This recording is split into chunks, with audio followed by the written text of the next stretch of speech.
That was Grimace. Now, Grimace is a punk rock band. Hold on, let me get the record. Grimace is a punk rock band from Texas, Houston, Texas. There's the vinyl. And as you can see, the second side is screen printed. So it's a one-sided music record. Other side is art. It's a Grimace logo. Anyway, so this is from Texas. And Super Chat Charlie, calm down. Calm down, dude. This is a gift I got from Texas. And I'm going to tell you more about it in a second. Let me put the record away. Limited pressing, 150. And it comes in this cool green sleeve. Okay, so first of all, hello, everybody. Let me just tell you about this really quick. So I did a video featuring this the other day where I opened it. I didn't remember that I was getting it in the mail. And I opened it, and I didn't want to open the bag part of it because I wanted to make sure I cut it really, perfectly and made it pretty. So I waited till after I shot the video to actually open it up. And it's great. Great punk rock from the late 80s, early 90s. I think they only released a cassette tape back in the day. So it's the first time. It took 30 years for them to get some vinyl out, which is commendable. And I'm trying to get this out of here so I could get what's in the record out. Actually, you know what? The other stuff is over here. It does come with a cool insert. It comes with a bunch of pictures, a little poster kind of thing, and then a sheet of information about who was in the band and who did the graphics and all that stuff. So the song we heard was the third track. I believe it's the Grimace theme song. Third track up there somewhere, right there. And yeah, I'm really happy to have this. I got number 26 of 150, if you can see it there. I love numbers on records. I love the numbered limited edition pressings. It's just the geek in me that loves that. But Grimace, now, I want to share with you what they included in that record for me really quick. But let me pour some wine, and let me say hi to everybody. We're going to get into what came with that record because I think it's important. Meme Lore, I haven't seen you in a while, and you were first, and that's awesome. Thanks for being here. And Jamie, of course, always appreciate your presence here. Thank you very much. You've been here a lot lately. Joanne, hello. Good to see you again. Two of my favorites there, Joanne and Meme. Well, yeah, Meme, you haven't been here for well over a month. Well, welcome back. You're welcome to come here whenever you want. I enjoy your presence. And Joanne, don't be silly. Joanne, don't be silly. Stupid and annoying, why would that ever be something that I don't like? Have you ever heard the music I listen to? I listen to some pretty stupid and annoying stuff, but you're not stupid or annoying. And it was fun seeing you on your Instagram stream the other day, painting pictures. Bagman is 6th, and also blood. Like this kind of blood, like this is my blood, this is my body, this is my blood. Speaking of my blood, I'm going to pour some. Abnorm's here. Hello, Abnorm. Tim Nolan, my friend. How's it going? Yeah. All right. So, Sophia, hello. Nice to see you. Let me get this going. I'm going to finish this bottle of wine tonight. Hopefully, maybe. I think so. I think I can do it. I'm going to take the challenge. I'm going to take the challenge, and I'm going to do it. Cheers, everybody. Let me take a sip of this. This is my blood. That's what God said. Jesus, whoever said it. Somebody said it, and I'm going to drink it.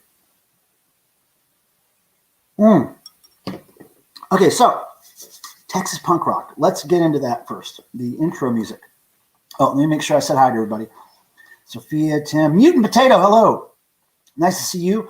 Mariana Silva, hello. Nice to see you again. Roger Flake, nice to see you. All my friends are showing up. Rob Walker, what's up, buddy? Rob Walker hates the album Shout by DEVO. Not a surprise, right? A lot of DEVO fans don't like that record, but he did a funny video where he just went through 10 of his most hated records, and Shout was in there. And it's funny because I was like, oh my God, Rob's from the UK. So I was like, Rob, is that a UK pressing? Because I don't have a UK pressing of that album for some reason. He was going to send it to me, but we found out it was a German pressing that I already have. And I also found out that I don't think DEVO made a UK pressing of Shout. So that's why I don't have it. Wax Ecstatic Tuco's here. Hello, brother. Nice to see you. So anyway, I think I got everybody hellos. So what's going to happen is I'm going to tell you what came with this record. Grimace. These kind folks contacted me a week or two ago via email and said, hey, we want to send you a copy of our record. I was like, hell yeah, I would love that. See the hype sticker here? It says, only took 30 years of saving our money to finally put this on vinyl. Grimace, Houston, Texas, blah, blah, blah. Anyway, fantastic record. I really enjoyed it today when I listened to it for the first time. So there's some stuff that came with it. And some of this I showed on the unboxing video that I did, the vinyl finds. But some of it I didn't catch until after the video was done. So here's a sticker that came with it, Zero Heroes. And on the back it says, a friend's band from Galveston, Texas, kind of like Nip Drivers. And I've heard Nip Drivers' name over and over again, but I don't think I've ever heard Nip Drivers. But there's Debbie Harry, who is great. And thanks, Debbie, for letting me work for Blondie for a few years. That was really cool. And then they sent me this little Wacky Packages sticker that says Plastered, I think. Yeah, Plastered. And that's kind of cool because I'm a big Wacky Packs fan since I was a kid. And then this was a sticker that I didn't notice until after I shot the video. This is according to the fine folks who sent me this record. Vinyl Edge is the best record shop in Houston, Texas since 1986. And that's a cool logo and a very cool sticker. And I can't decide whether I want to stick this on my sticker door or save it because I only have one because it's really cool. But thanks for hitting me to this. I might have even been to Vinyl Edge in Houston. I can't remember, but that's a cool logo. So they sent me some mail, some letters, and I can't remember. Let me see something really quick. I'm kind of not with it right now. I just need to get some information here because I can't remember a detail that I wanted to tell you about. Here's the little detail sheet. See all these details that are included? Kevin. Yeah, Kevin's the guy that sent me the record, right? And there's 150, right? I wanted to make sure that you guys know that these were produced by hand completely. Everything was hand printed. Everything was hand done. This is a screen printed, heavy duty screen printed one color DIY punk rock cover. And Kevin is their guitarist and vocalist. His nickname is Void. Not Avoid, but Void. Anyway, they were very nice to send me this. And Kevin wrote a letter. Did I drop it? I dropped it. Here it is. Oh. So Kevin wrote a letter. And sometimes when I get these letters with packages that I open on video or stream, I don't read them right off the bat because I never know if it's like a personal letter or if it's something that people want me to share. But I think most of this I could share. So Kevin says, I've included a note from my son. He's 21. He's been a fan of DEVO since birth. He's seen Devo twice. You actually met him at the last Houston show, which I think was, I don't know if it was in 2014 or before that. I can't remember. But he says, I can't think of a bigger fan below the age of 25. So that's what Kevin says about his son. And then his son, Kyle, wrote me this great letter. He says, Dear Michael, president of the fan club, keeper of the sacred energy domes, all hail Heat. Thank you for your interest in my father's, quote, new music venture by wanting one of his records. Let it be known that fans are always appreciated for things like this, and that we are honored that you are one such fan. Please accept this gift of this record, and I will always, and sleep well at night knowing that both my father and I always will be members of your amazing Devo fan club. Actually, it just says fan club, but I assume it means Devo. Until the day we die, and even then, we'll keep being spuds in the afterlife. I am Kyle Forbes. I dare to be stupid. And then it says, whoops, wrong musician. That's kind of cool, right? And then on the back, he put some artwork. The Grimace logo with an energy dome and a little rubber stamp there that I made years ago. We're all Devo. Pretty cool, huh? So I was really excited and happy to get that record. And like I said, listen to it today, and it's great punk rock. And damn it, it's numbered. You know, I love that. Grease Pants here. What's up, Chris? UFO Bigfoot. What up? What up? What up? What up? What up? What up? What up? What up? Okay, so Albano. Albano, hugs from Brazil. Thank you. Oh my goodness, Brazil hugs. I could only assume that those are way better than most hugs I've ever had in my life. Rob Walker, thanks for being here. Thanks for offering to send me that beautiful record. I swear, if I didn't have that German pressing that you have with the hype sticker on it, which is, not easy to find, I would have taken you up on it, but I already had it, and to have two just wouldn't make sense. Hey, what's up, Hop Frog? I just saw you popped in here. Hey, Tim, thanks for putting the shirt link up. I had it on my list of things here to talk about. Let's talk about it. This is a Devo shirt, button down, or button up, I believe it's called. A button-up Devo shirt with the New Traditionalists Nutra astronaut logo all over it in various positions. And it's one of 4 Devo button-up shirts available at middlebeyond.com. We just released 3 new ones a few days ago to add to the first that we did several months ago that sold like crazy. These are also doing really well. So go over there and put your pre-order in. This should be shipping in a month or 2 at the latest. Jeff Witcher, what's up? Hey, thanks for being here, man. I appreciate it. Other things I want to talk about with this intro music I played. I played some punk rock stuff today from Grimace from Texas. And the other day I opened this on stream. This is a gift from my friend Gray Melcher, who does some really interesting music. It's like, I tried to explain it before. It's like indie, like left of center indie pop weirdness. It's really cool. He put out a CD many years ago. I want to say it was 2006 or 2008 or something like that. And then this is the second one he's ever put out, which just came out this year. I'm going to use some of this for intro music the next stream I do. So Gray, if you're watching, I'm going to play some of this for my intro music next time. I do have some mail to open up.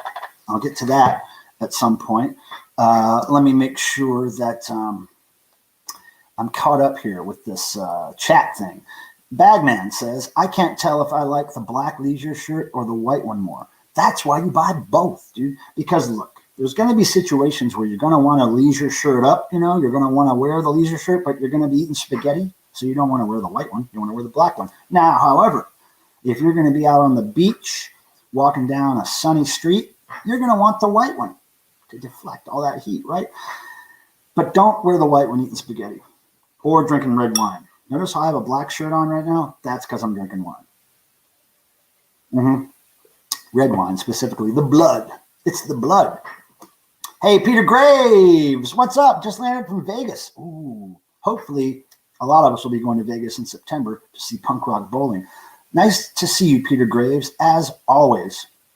One of my favorites and one of my longest supporters here on the YouTube. Okay, so I sold Peter Graves on the Nutra shirt. He actually requested that I wear this tonight. So I did for him. And let me tell you the funny thing. This has never happened before, but I got these prototypes from Middle of Beyond maybe a week or two ago. I opened them up, shot the video, and then asked him when we were going to launch the pre-sale. And then he said he realized that the product shots that he took before he sent me the shirts were a little blurry. So he had to take them again. So I had to send these back to him at Middle of Beyond. He took the pictures, we did the launch, and then he sent them right back to me so I could wear them tonight. So they got here probably about 2 hours before I started the stream, which was amazing. So straight out of the package, I tried to de-wrinkle them a little bit here, but they look pretty good for being in a package and being shipped back and forth across the country a couple of times last couple of weeks. Hey, what's up? Zep Pearl's in the house. How's it going? Nice to see you here. Nice to see you on Fridays at Jason's Low Noise Jason Skills stream. And yeah, let's see what I got to tell you. Oh, so today, all right, so today I'm getting a lot of stuff done. I did a bunch of website work and eBay work and caught up on some DEVO work for their shows coming up and devotional work and just getting ready to do this stream, setting up my camera and the lighting and everything. And then Cricket just starts barfing everywhere. Oh, it was so depressing. I don't like to see my cats yelling, right? So she's just barfing everywhere. I'm cleaning up barf all over the house. Now she's sleeping soundly and she's all right. She used to be over there on that couch until, of course, just before I started the camera, and then she moved in my bed.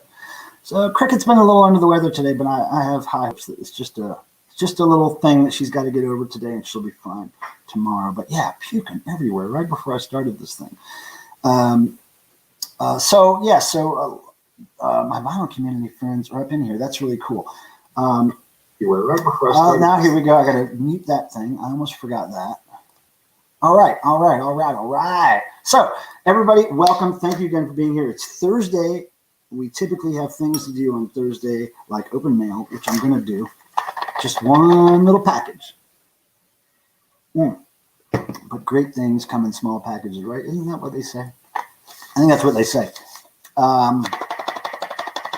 So one of the things, let's just go ahead and open this. This is from somebody named Sly Boy out in Nashville, Tennessee, kind of out in the area of our friend Ryan Kidd, Nashville, Tennessee. This person emailed me and said, hey, I watch your show. I like your YouTube channel. And would you want a copy of my cassette? And I said, yeah, heck yeah, send it on. So he sent his cassette, Sly Boy from Nashville, Tennessee. I don't remember what kind of music he told me it was, or if he even told me what kind of music it was. So let's just open it up and see what is inside. That's a sticky envelope there. They make them sticky down there in Nashville. Oh, this looks cool. Ready? Oh, wow. Look at this. There you go, Sly Boy. Listen to, what does that say, Jibo? Yeah, Jibo Complex. Listen to Jibo Complex. Now, can anybody take a screenshot of that? Is it clear enough to actually use in the screenshot? I wonder. Wait, I'll leave it up for a second in case somebody wants to try to take a screenshot and see if that works. Okay, so anyway, Sly Boy sticker. And look at this cool cassette. Oh, I think this might be Christian rock or something. Look. It says, thou shalt not have any gods before me. And there's an angel there. And then look on the back, there's this really kind of gothy looking red crucifix with complex written down. Oh, this camera's on. I can't figure out the camera. Okay. Complex, the cross. And this is like an Obi strip. Look at that. Parental advisory. Who knows? Is this Christian rock? Let's read this whole thing. Thou shalt have no other gods before me. Thou shalt not make me into thee any graven image. Thou shalt take the name of the Lord God in vain. Okay, so it's basically just the 10 Commandments there on this. Look at this little cool, it's like an Obi strip for a cassette. I've never seen that. That's really fantastic. Now let's open it up. Look at this. Okay, so that's side B. Let's look at side A. Check it out. Sly Boy. And it says, hymn number 1, Dead, Sin, Pluvio, St. Francis of Assisi, and Cemetery Sun Shower. Okay, those are the songs there. And on the other side, hymn number 2, Namesake, I Suppose I Feel, Godless, and NC-17. So it's anyone's guess if this is if this is Christian or not. I have no idea. It's really intriguing to me. And look at this really gothy looking inside. Look at that. This is cool. I can't wait to hear this. I'm going to fire this up in the old boombox tomorrow. This is going to be cool. But look, that's my favorite part so far is this cool little Obi strip or whatever it is. And then the parental advisory lyrics thing on the end is really ingenious. What? So much more than I expected, right? Pretty cool. Oh, wait. Does it say anything? Oh, yeah, it says Sly Boy up and down there. Up and down. Anyway, Sly Boy from Nashville. This is awesome. The gift is very much appreciated. I love cassettes. You know that. And I'm going to check this out. Thank you. I can't wait to see what's up with that. All right, so how far behind? Dead Wax! What's up, brother? Nice to see you. Yo, yo, yo. Yeah, nice to see you, man. We're just talking. I got some punk rock from Texas, a band called Grimace. Somebody sent me the record. It's a limited pressing of 150, hand-numbered, rubber stamped. It's really cool. Alexander, yeah, maybe the tape cover is upside down. Yeah, maybe it's like that. You know, it would make sense like that too. Because like you would read it like this, and then you would flip it over and read it like that. Maybe that's how you do it. Yeah, I don't know. But it looks cool. The red cross on the black background is gothy as hell. But Alexander, nice to see you. Thanks for stopping by. I know it's late where you are, and I really appreciate you coming here and saying hi to all my friends. And yeah, all you guys. Oh, now Abnorm's mentioned a band called Deaf Kids. I don't know what that is, Abnorm. Perhaps it's agnostic. That could be. It could be full on satanic. You never know. I'm going to find out. Pardon me. I should have saved that burp for Friday nights because there's a lot of belching on Low Noise Jason Skills stream on Fridays. Usually me. Okay, so, man, I still can't get over how cool this looks. I love that parental advisory thing on the bottom. You know, it's just so intriguing. Sly Boy has me perplexed, and I can't wait to hear that. Abnorm says, cool, they're great. Yes, I think they're on here. Okay, yeah, so you guys are talking about that band. Hey, wait a second. Alexander, everything's fine. Got my first jab yesterday. Oh, okay, yeah. Alexander, you probably won't feel one after the first one. Now, when you get the second one, this is just my advice is when you get the second one, of course, make sure your arm is completely like relaxed, like hanging completely like relaxed when you get the shot. That helps a lot with soreness. Also, as soon as you get the shot, start drinking water. Bring a bottle of water with you to the shot place or whatever. Drink a bottle of water on the way home. When you get home, open another bottle of water and just drink. And just drink water for about a day and a half. It'll help with any side effects, I think. And for me, the second shot, and I kind of planned for this, it just made me really tired for a day and a half. And so I kind of planned to have not a lot of work going on, not a lot of responsibilities for that day and a half. I kind of planned to get my shot on a Friday so that I had the weekend to recoup. And it worked perfectly. I drank a lot of water. I slept a lot. And that's all that happened. I did not really. Oh, good, Alexander. That's great. Yeah, just plan on resting that day. Some people really get symptoms like sick from it, but I just was. And Abnorm, of course, he's like a superhero. Of course, he's like probably the healthiest person I know. Just look at him, and it didn't bother him at all. So I'm always very tired. Alexander, wake up! Wake up, Alexander! I'm sorry, it's late there, dude. I shouldn't be yelling at you. I'm sorry. But yeah, Alex, we love you. Wake up. All right, so let me just plug Jason Skills' stream tomorrow night again. One more time. He always has a theme when we go over there to join him, and it's Low Noise Jason Skills, S-K-I-L-Z, I believe. So we go over there every Friday about 7 p.m. Eastern time, And we talk about records, mostly punk rock, heavy metal, but other stuff slips in there. And tomorrow we're going to be talking about or showing our vintage rock and roll t-shirts, as vintage as we can get, I guess. And I can get pretty vintage, but everybody's going to bring some old t-shirts to show. And also, I think we're going to be showing things that we want to trade with other people that we have doubles of or that just isn't our thing. So I'm going to try to dig around tomorrow and see what I could find, but that's going to be exciting. Oh, Abnorm needs to do hip. Abnorm, you're so hip. You don't need any more hip. You're just a hip guy. You got all the hip you need. My girlfriend's flatmate. Now, Alexander, I got to tell you, and it's not the wine because I just started drinking it, but I thought you said my girlfriend's flatulence at first. And guess who that brought to mind?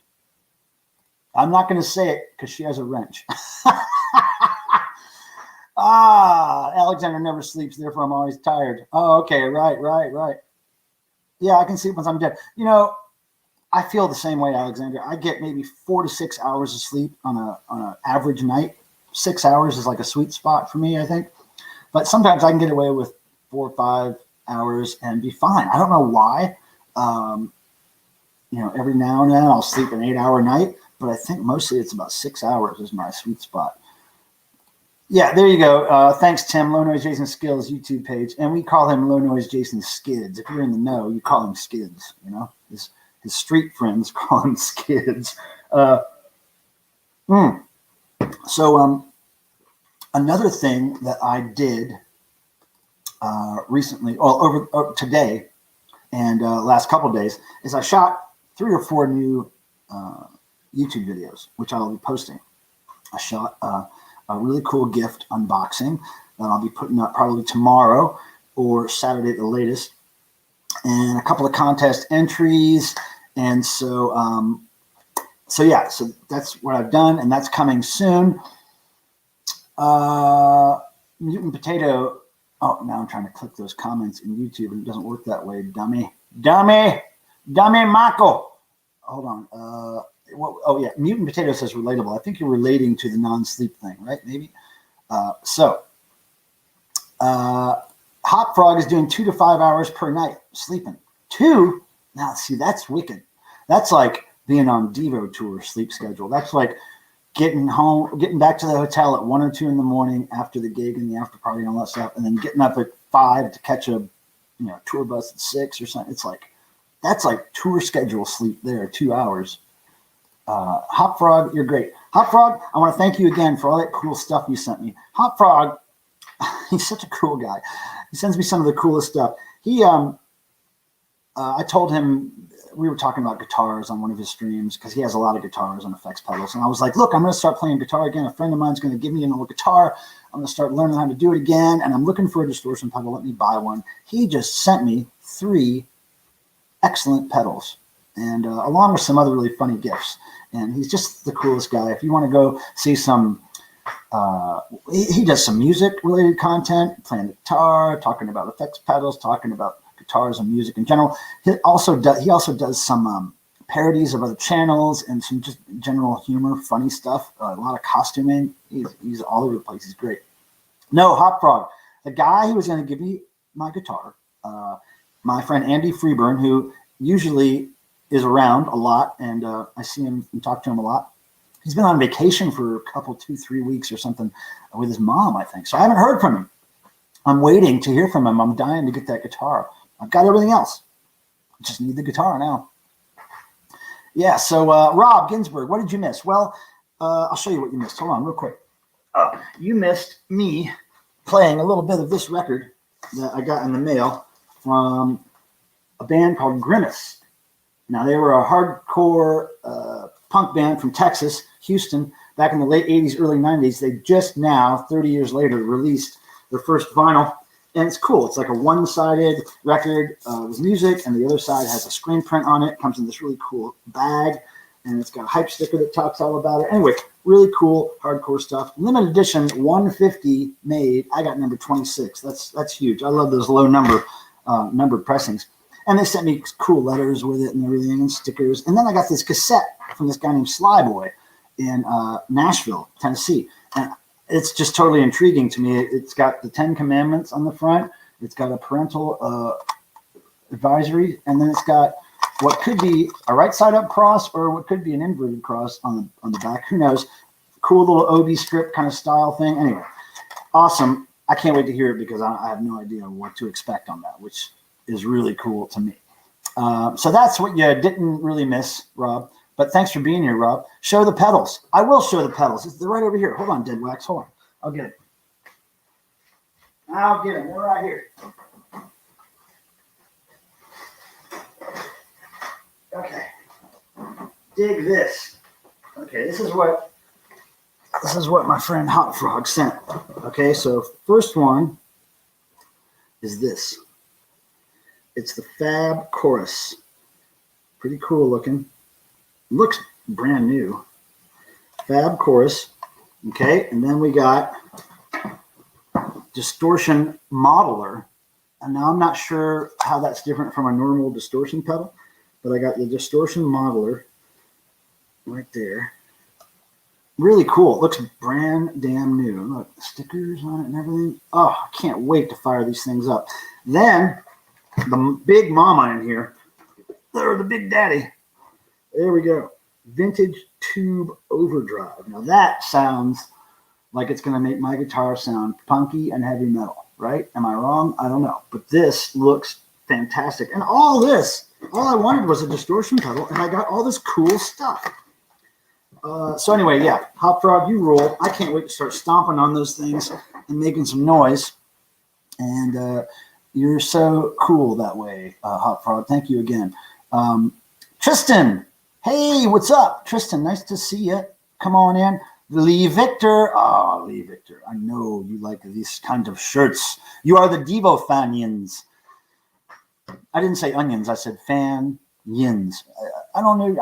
I don't think I used the word yins right there. But anyway, Lee Victor likes to call everybody yins, and she's here, and she's always welcome, and we love her. And yeah, so what's your favorite of the 3 shirts, the 3 new button-up shirts, Lee?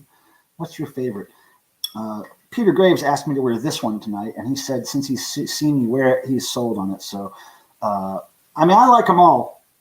I think my favorite right now, it's hard to say, man. I like the black leisure shirt version because there's the white version, and then we made the black inverted version.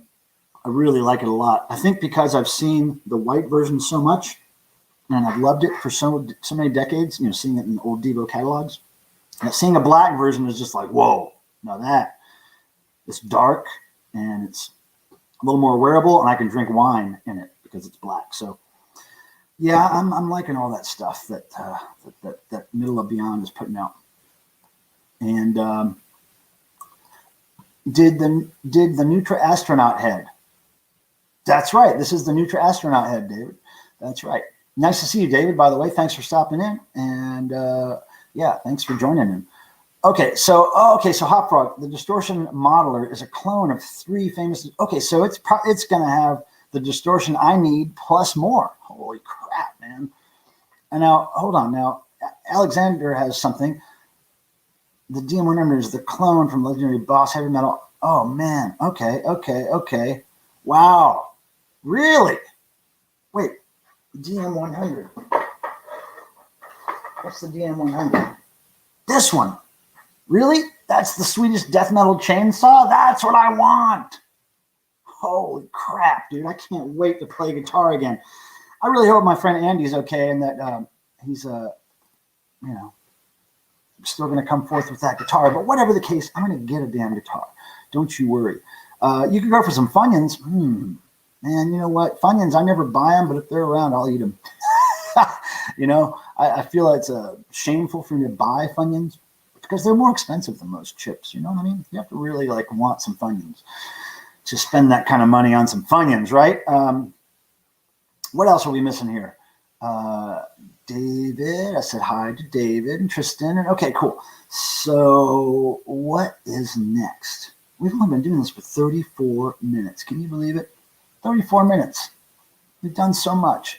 Hey, thanks for the thumbs ups. Always appreciated. As I've said before, interacting with the stream or my videos by leaving comments or leaving thumbs ups or being in the side chat or whatever. It all makes the YouTube algorithms purr like cats. They love it. They just soak it up, all that interactivity on the channel. So it helps me, and we appreciate it. And speaking of helping me, you guys who have been super chatting the last month or so, you put me over my threshold last month. There's a certain threshold you have to meet to get paid by Google AdSense, basically, and I made it. So basically every other month, typically, I make that threshold and I get a little check. So it was very nice, and thanks for you guys coming together and making that happen. It's always appreciated. I'm going to finish this and pour another one. Chick Eastwater, how's it going? Nice to see you. Hey. I'm trying to pull your comment up on the screen, but I keep looking at the wrong thing here. There we go. Hey, Chick, nice to see you. The blood of Jesus tastes great. So we're gonna pour another glass because I'm gonna try to get through this. There's how much wine we have left right there. So.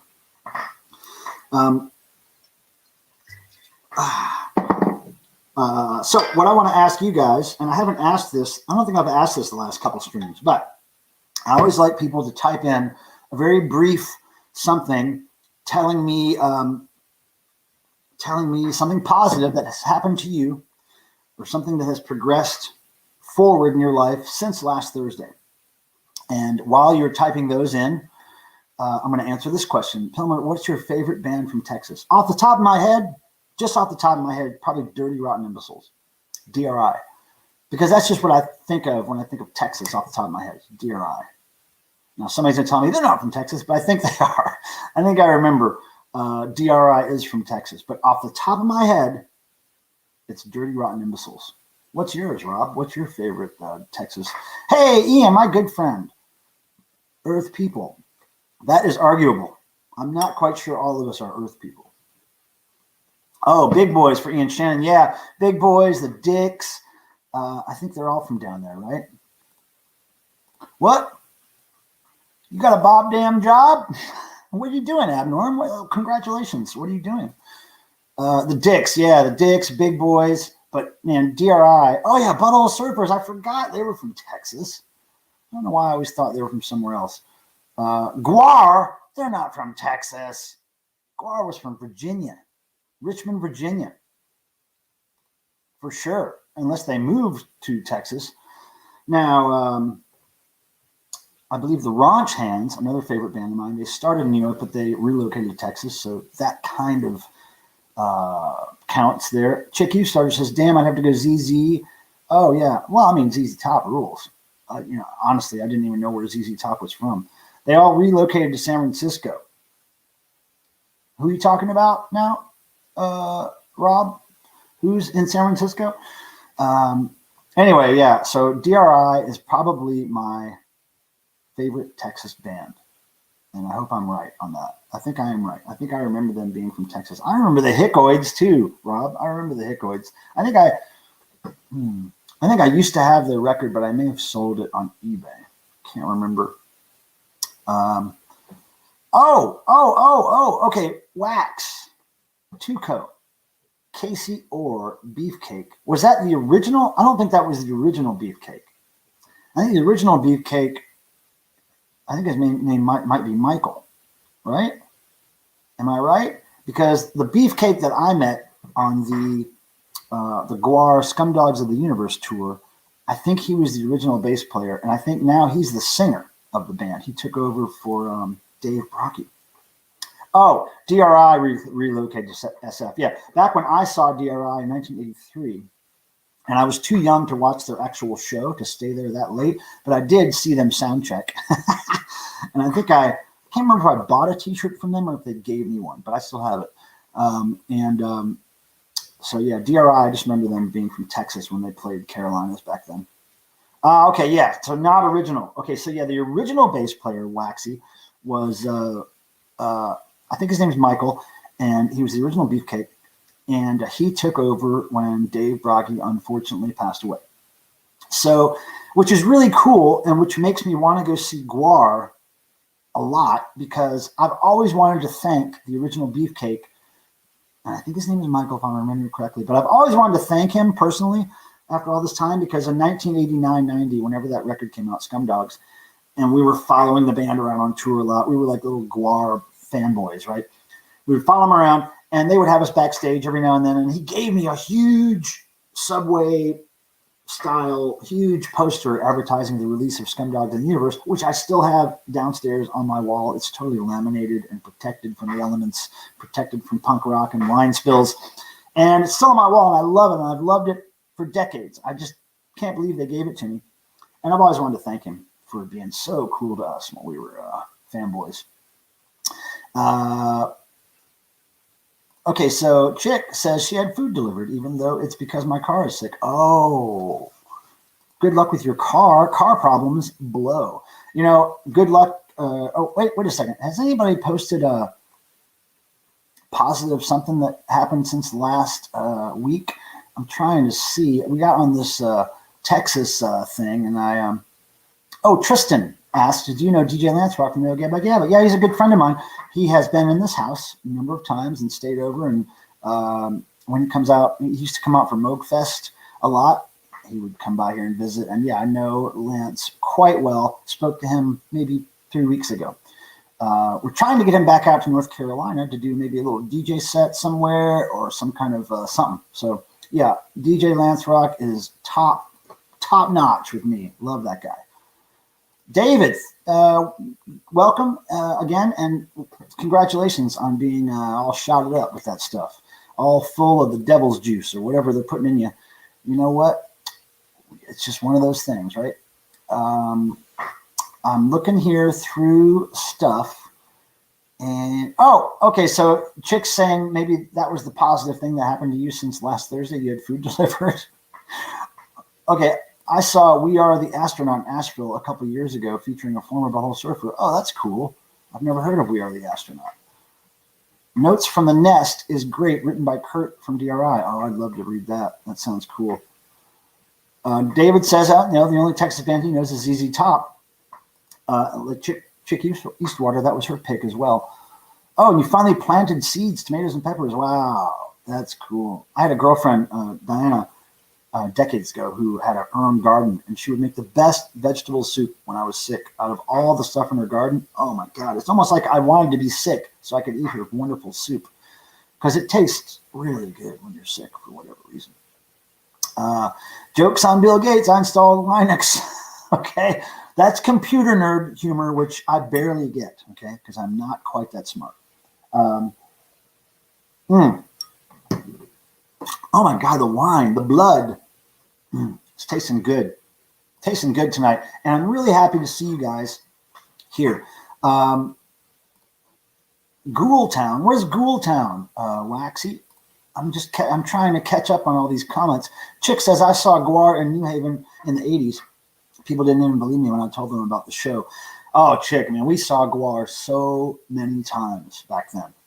Right before Scumdogs came out, and then through that whole tour. And then the last time I saw them was, I think, 2002 or 2003. It was a one-off gig that I was able to go to, and I was able to actually shoot video footage of the whole show, and kind of worked with the band and some friends of mine on shooting a video. I don't know if the video ever got released, to tell you the truth. Grotus. Wait, I've heard Grotus. I've heard of Grotus. Grotus? I've heard of that band name. Oh, my goodness, Dead Wax. That is some good news. This is the positive thing that happened to our friend Dead Wax. Now, this man, I've only known him a short time, but from what I've heard, he's been trying to flatulate for the last 26 years, and he's been unable to. This last week, let's everybody give him a hand. He has been able to pass gas. My goodness, Dead Wax. We were worried about you. We thought you were going to pop, but now you're good. You're all good. And Guar used to stay at my old apartment. That's awesome. God, they were such nice guys to us. I cannot tell you how cool Dave Brocky was to us. Can I tell you a little story about Guar? Does anybody mind? I have this great story. Okay, I've told it before, I'm sure. But we used to follow Guar around so much that, we had these white T-shirts that we painted with Guarish graphics. And the idea is to get these T-shirts really stained with all that blood and stuff that they were squirting off the stage. So we had these shirts that were basically pink, stained pink. We'd wear them to all the shows, and we would actually bring our own blood concoction. It was like a little bit of cooking syrup or something, and water, and red food coloring. And then we would bring like maggots, a little Ziploc bag of rice with red food coloring in it. And during the show, we would throw this stuff around and spit the blood. We'd take a sip out of the Gatorade bottle with blood, and we'd spit it at the band. Real punk rock. Spitting blood back at them after they shot blood at us. And they were like, what? So they kind of got to know us for doing that, right? And during the song Maggots, I remember one time my friend Ben was up on the balcony, and he started throwing handfuls of this rice, red rice, down at people. Oh, my God. They were flipping out, man. They thought they were maggots. Anyway, so the band got to know us for bringing our own blood and stuff. And here we are in the front row, and I can't remember what show it was. I want to say it was like Richmond, Virginia, but I'm not sure. But we're in the front row. We're ready for this thing, and the lights are all down. It's just before the band comes out. The lights go down, the house music turns off, and everybody's like, yeah. And then out of the darkness, one light pops on the center microphone. And then out of the darkness comes Dave Brocky, Odorous Urungus, and he's kind of walking up like this, like all, like he's carrying something. And he walks right to the microphone, right in front of me and my friend, and he goes, "This is for you, my friends." And then he has this big bag of blood, and he just pops it all right on us, right? And as soon as the blood hits us, bam, bam, the lights come on, the music starts, and we're just sitting there like covered in blood going, oh my God. It felt like we just got baptized by the rock and roll gods, which I think actually that's what happened, right? And it was just so amazing. And they took the time and effort to do that for us, to come out and just like throw a whole bag of blood on us, which there you go. Hey, Jeremy Stewart. I don't know if I've ever seen you here before, but welcome. And, Big J over here. Big J. It's got the J. So positively, I finally found a copy of Dark at the End of the Tunnel by Oingo Boingo record. Oh, on vinyl. Now, that is not my favorite Oingo Boingo record. And I'm saying that kindly. But to find it on vinyl, I might have to, if I ever found that on vinyl for cheap, I might have to have it for my collection just to have it. But man, I did not like that record very much. It was just not one of my faves. Bagman has a little icon there. What is that? A little hand doing something? What is that? A turkey neck? A chicken? What is that? I don't know what that is. Wait, you tested positive. Ha! Come on, Lex. You tested positive for being rock and roll. That's what you tested positive for. 13th floor elevators. Wait a second. Is that Texas? Oh, I know I've heard of them, and I know their records sell for a lot of money, but I'm not very familiar with 13th floor elevators. I think I would like them, though, because I do like psych music, and I believe that's psych music, right? Psychedelic. Ghoultown, band from Dallas. Okay, cool. Yeah, I know that there's so many Texas bands I'm not remembering, but there's probably a lot of Texas bands I like. But first off the top of my head, DRI. Not mine either. It was the only one I needed. Yeah, it's kind of where I am with that. I have a pretty fat Boingo collection, and I don't have that one on vinyl. But again, man, not my favorite. The graphics even were just so, they were just not Oingo Boingo. I had got used to this Oingo Boingo aesthetic, right, that had been continuing through the years, and then that album just blew everything out of the water. They were like wearing long sleeve flannel shirts, I think, in the promo shot for that album, and I was just like, what the freaking frig is going on with Oingo Boingo here, right? Wait, it's still a great album, more adult contemporary. Oh, really? God, I don't know, man. That was just, it just wasn't Oingo Boingo to me. It was such a change. I guess it was kind of like what some people thought when they heard DEVO Shout record. It was like, what the hell is this? But DEVO Shout record, I can't really say anything about that because I love it. It kind of shocked me the first time I got it when I was a kid, but it grew on me pretty quickly. And I love that record. So no hate for Shout. Although Rob Walker, if he's still here, he doesn't like that record at all. But he's not alone. He's definitely not alone. in that regard. Hey, wow, thanks. We're getting more likes. Hey, thanks for the thumbs ups, y'all. It really does things here for us on the YouTubes. How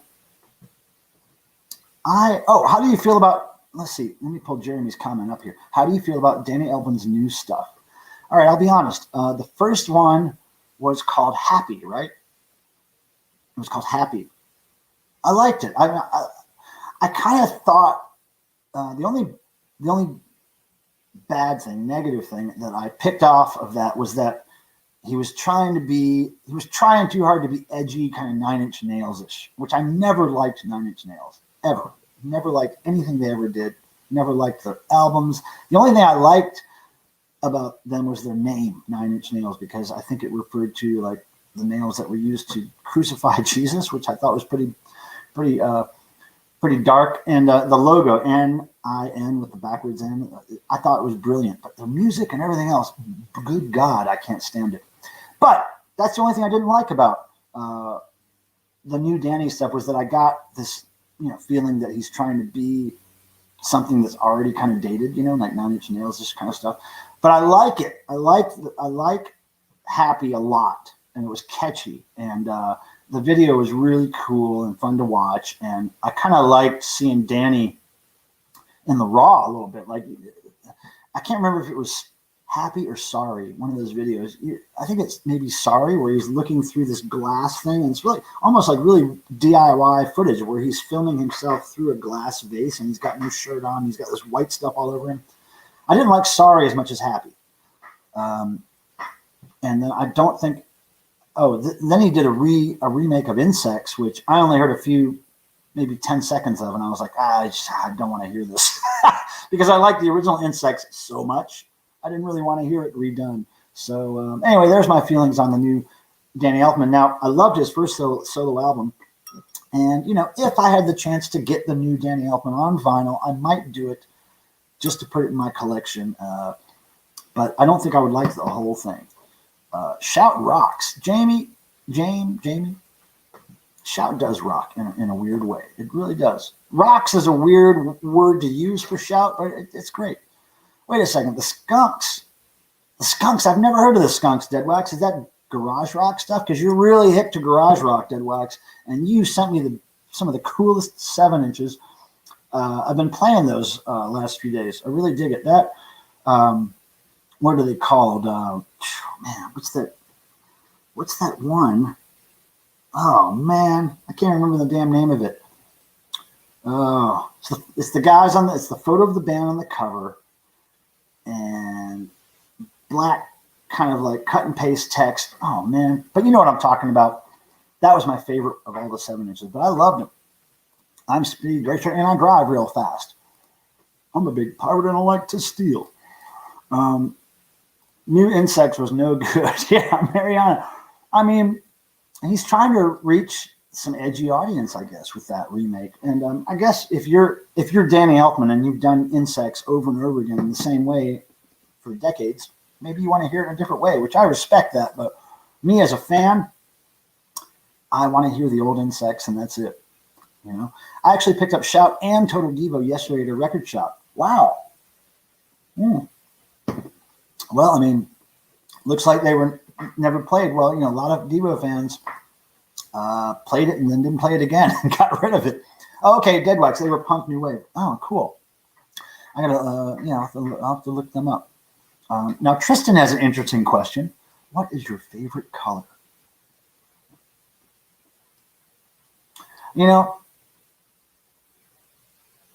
I don't think I have a favorite color. I think I've been asked that before, and I just don't know what to say, because there's a different. I'm going to say black. And I know black isn't a color technically. But black tends to be where I go with certainly rock and roll t-shirts, which I own a lot of and which I wear a lot of religiously. I wear black t-shirts just about every day, all the time. And then artwork and stuff like that. And Sharpie markers, if I choose a Sharpie marker, it's usually going to be black. When I do artwork, oftentimes there's a black background because I'm designing for black t-shirts. I don't know. I like black. black. And I like black metal. You know, I'm not too into brown. I'm not too into brown, especially brown shoes. You can keep your brown shoes away from me because brown shoes and beards go together like crazy these days. And they're usually people I don't want to hang out with. If you have brown shoes and a beard. I'm not talking about boots. I'm talking about brown shoes. Gray, Abnorm likes gray. Well, that's almost like a version of black, isn't it? Just a lighter black. Red, purple, but not necessarily maroon. Now, Bagman's he's getting really specific here. That's great. Yeah, but I don't, I can see why Shout was never played. Well, you're one of those people that, I'm one of the many people that does not like Shout. And I don't know, grew on me. I love it. I also love Smooth Noodle Maps, which isn't a favorite of DEVO fans. I think my least favorite DEVO record might be either Total DEVO or the live record they put out right after that. Now It Can Be Told. But I still love them, but they just might be my least favorite. Oh, Rob, did you ever play CDs of my music? Yeah, it wasn't like cut up like, it's like you were DJing hip hop, but in a really cut up fashion, right? I did hear a little bit of those. It was a little nerve wracking because it was cut weird, right? Wasn't it just segments of things all random? It was almost like experimental DJing, if I remember correctly. Shout's kind of grown on me. Yeah, well, it did to me. It's best to be in the gray, I guess. I mean, I can see that. Why fight it? Why fight gray? Don't fight gray. Just be gray. Jamie. Is it Jamie or Jame? I know. I always ask, and I can't remember, Jame. But thank you. And see what happens when that happens, Jame. You know what happens. This happens right here. Boom. That happens, and then this happens. Oh, we got Super Chat Charlie activated tonight. There he is, with his light up toilet in full effect. Okay, didn't mean to scare the cats and the dogs with that, but that's what happens. Jamie, this celebration with the Kiss Firehouse siren here. This is all for you, Jane, and we thank you. And if I pronounce your name wrong, I'm so sorry. I can never remember if it's Jamie or Jame. I'm guessing it's Jamie. I'm not going to try to pronounce your last name because I'm not good like that. I'm just not that smart. But Jamie, we appreciate your tips. We really do. You were one of the reasons, Jamie, big reasons that I reached my threshold last month. And I'm really happy about that. Thank you. You are loved. Tristan, I want to meet DJ Lance Rock from Yogi Abba Gabba in the live stream. Yeah, he's not much into doing live streams and stuff. He's just not into that. Now, if he does come visit me, I will get him on this MF right here. If he's here on a Thursday or whatever day he's here, I'll get him on stream. But he's not one to join in. He did our devotional event. Tristan, if you'd like to look back in my videos, there's one from November of last year, and it's called Devotional 2020. And DJ Lance Rock was the very last guest at the end of the 4.5 hour stream. We had members of DEVO. We had Fred Armisen on there.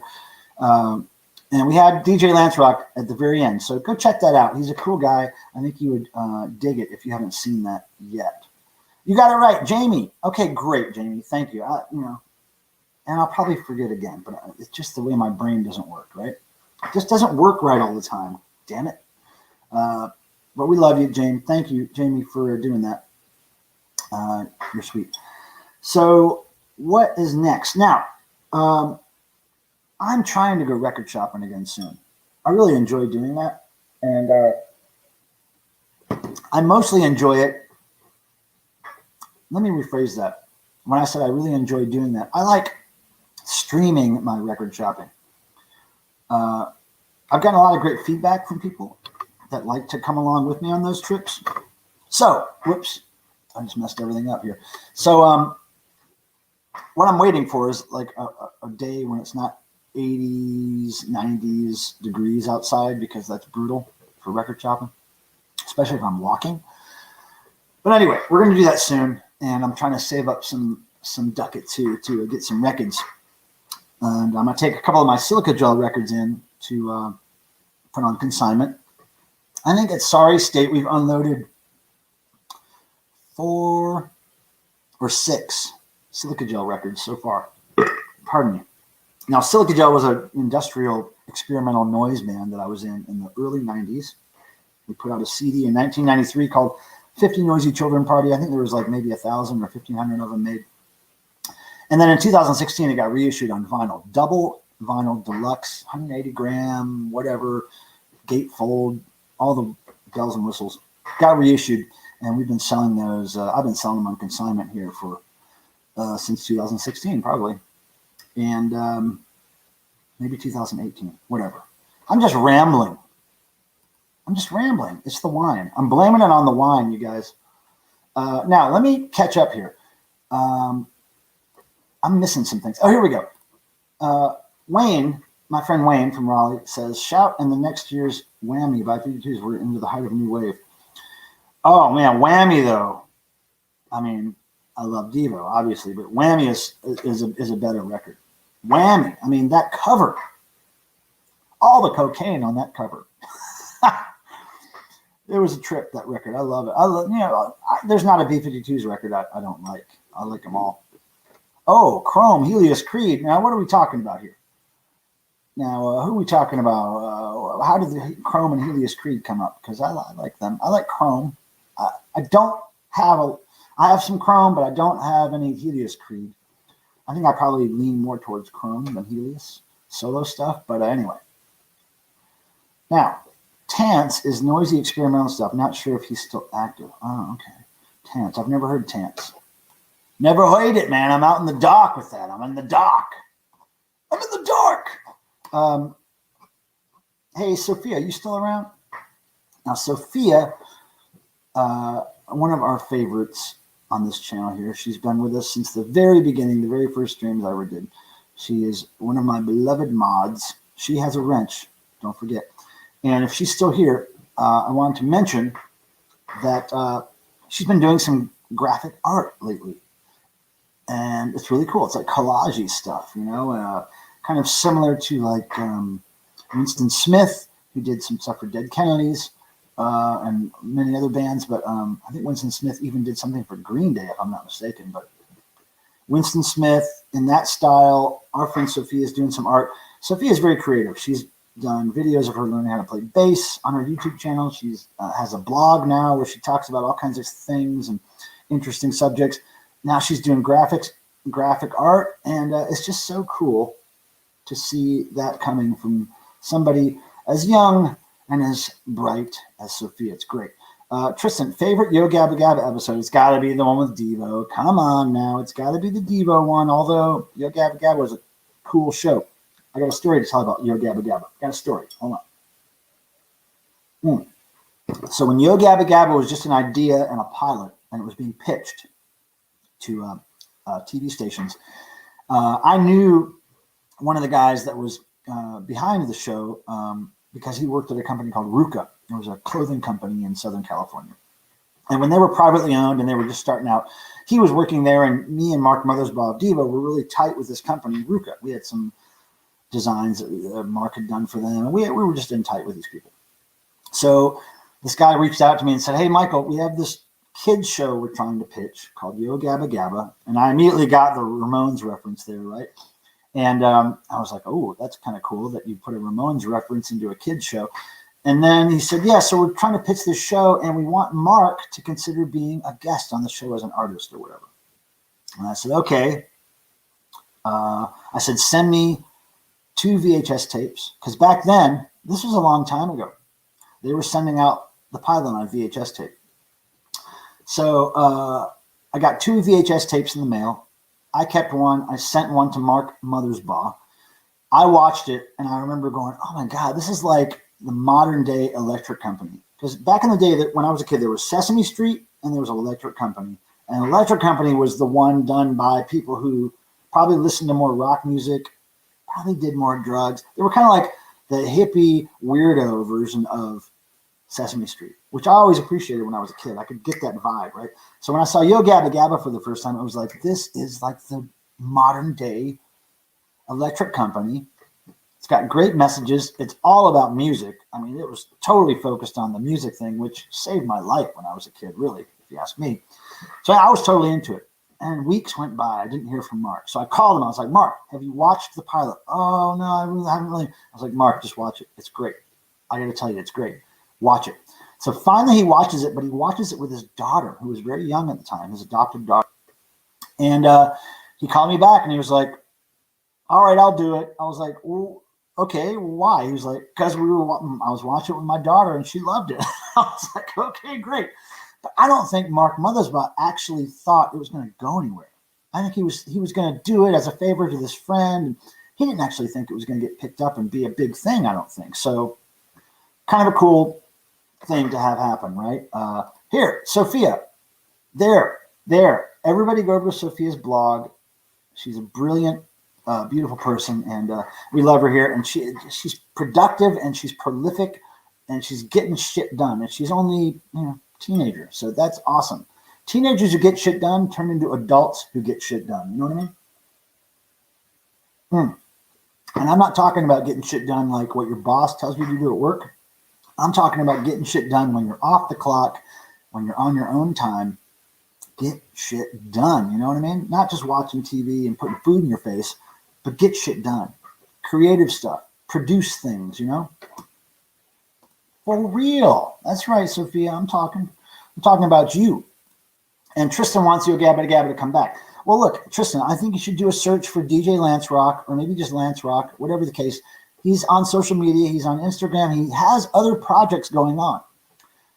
He has a new kind of mascot puppet guy he's been hanging out with. I can't remember his name. He has new pinback buttons and patches, and I think they're working on a new show, or they have maybe some episodes online already. Anyway, he's still creative and productive, Tristan. So look up DJ Lance Rock. And Tristan, if you want to send me a message, any kind of message you want to send me for Lance Rock, pardon me, just look up my email. Go to my YouTube page and the About page, and you'll see it says for business inquiries only. Click that. You'll get my email. Send me whatever message you want to send Lance, and I'll forward it to him. And then maybe I can let you know what he says, how he replies. And I think he will reply. Tristan, can you give us the link to the pilot episode? No. There's no link, Tristan. It was on a VHS tape. So there's no link. It was not online, my friend. It was a VHS tape. But I do want to... oh, wait. There it is. I guess it is online. Holy balls. That's what I saw so long ago on VHS tape. My goodness. All right. Well, maybe I'll have to go check that out. That'll bring some memories. Thanks, Tim, for digging that up. Yeah, I just got a VHS tape back in the day, so it was a long time ago, man. When did Yo Gabba Gabba start? Because I remember by 2010, it was in full swing, right? It was like a big show.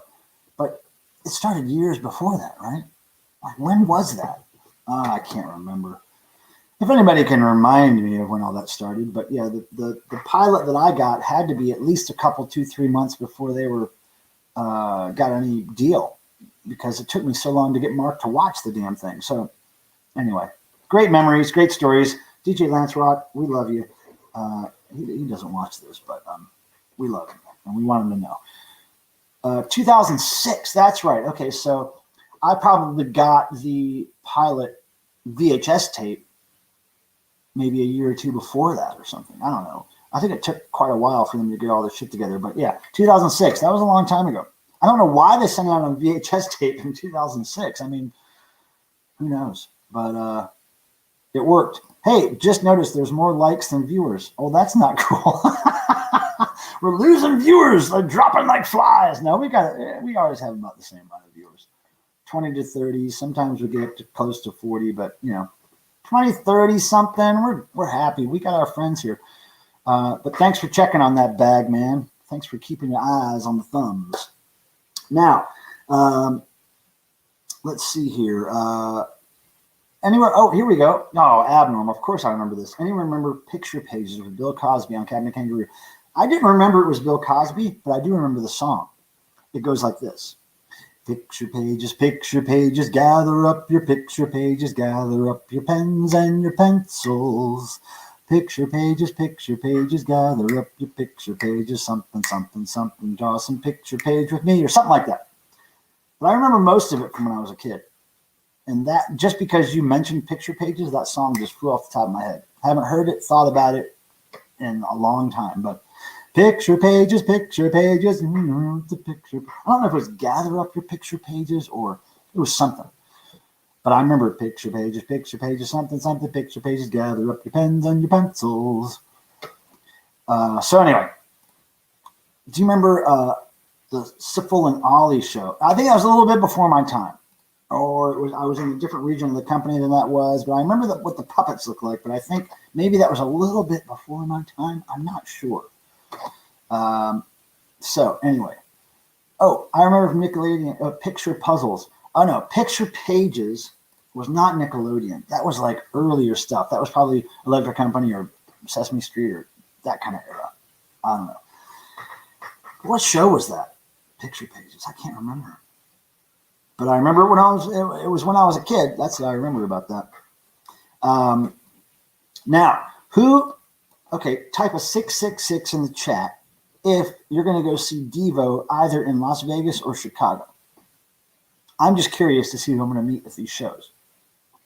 Rock and roll God's willing that these shows happen. I would like to know who's going to see DEVO in September. 2 shows announced. Chicago, Las Vegas. Tim Nolan will be there. Oh, now Peter Graves says, while I heart DEVO and adore the V2s, New Wave to me is the likes of Thompson Twins, Haircut 100, Flock of Seagulls. DEVO to me is art band, party band. Oh, well, New Wave is a very large genre. It covers a lot of styles of New Wave. And, there's synth pop New Wave. There's the New Romantics genre of New Wave. There's, I don't know what you would call it. There's kind of like punk New Wave. I would say that there's power pop New Wave. There's a whole bunch of kinds of New Wave. It's kind of like saying, punk. Like, what is punk? There's a whole bunch of different kinds of punk. So that's my Yo Gabba Gabba Pilot VHS tape. Yep, collectible. 999. Sophia's going to the most unholy of the shows. 999. You little rebel. Ken's going to be there. Cool, Ken. I can't wait. I hope we all can hook up. Maybe go to an after-show party. Maybe get some drinks afterwards or something. But I can't wait to do rock shows again. I miss them so much. The backstage area, the setting up, all the stuff, getting the changing room tent, the quick change tent. That's what it's called.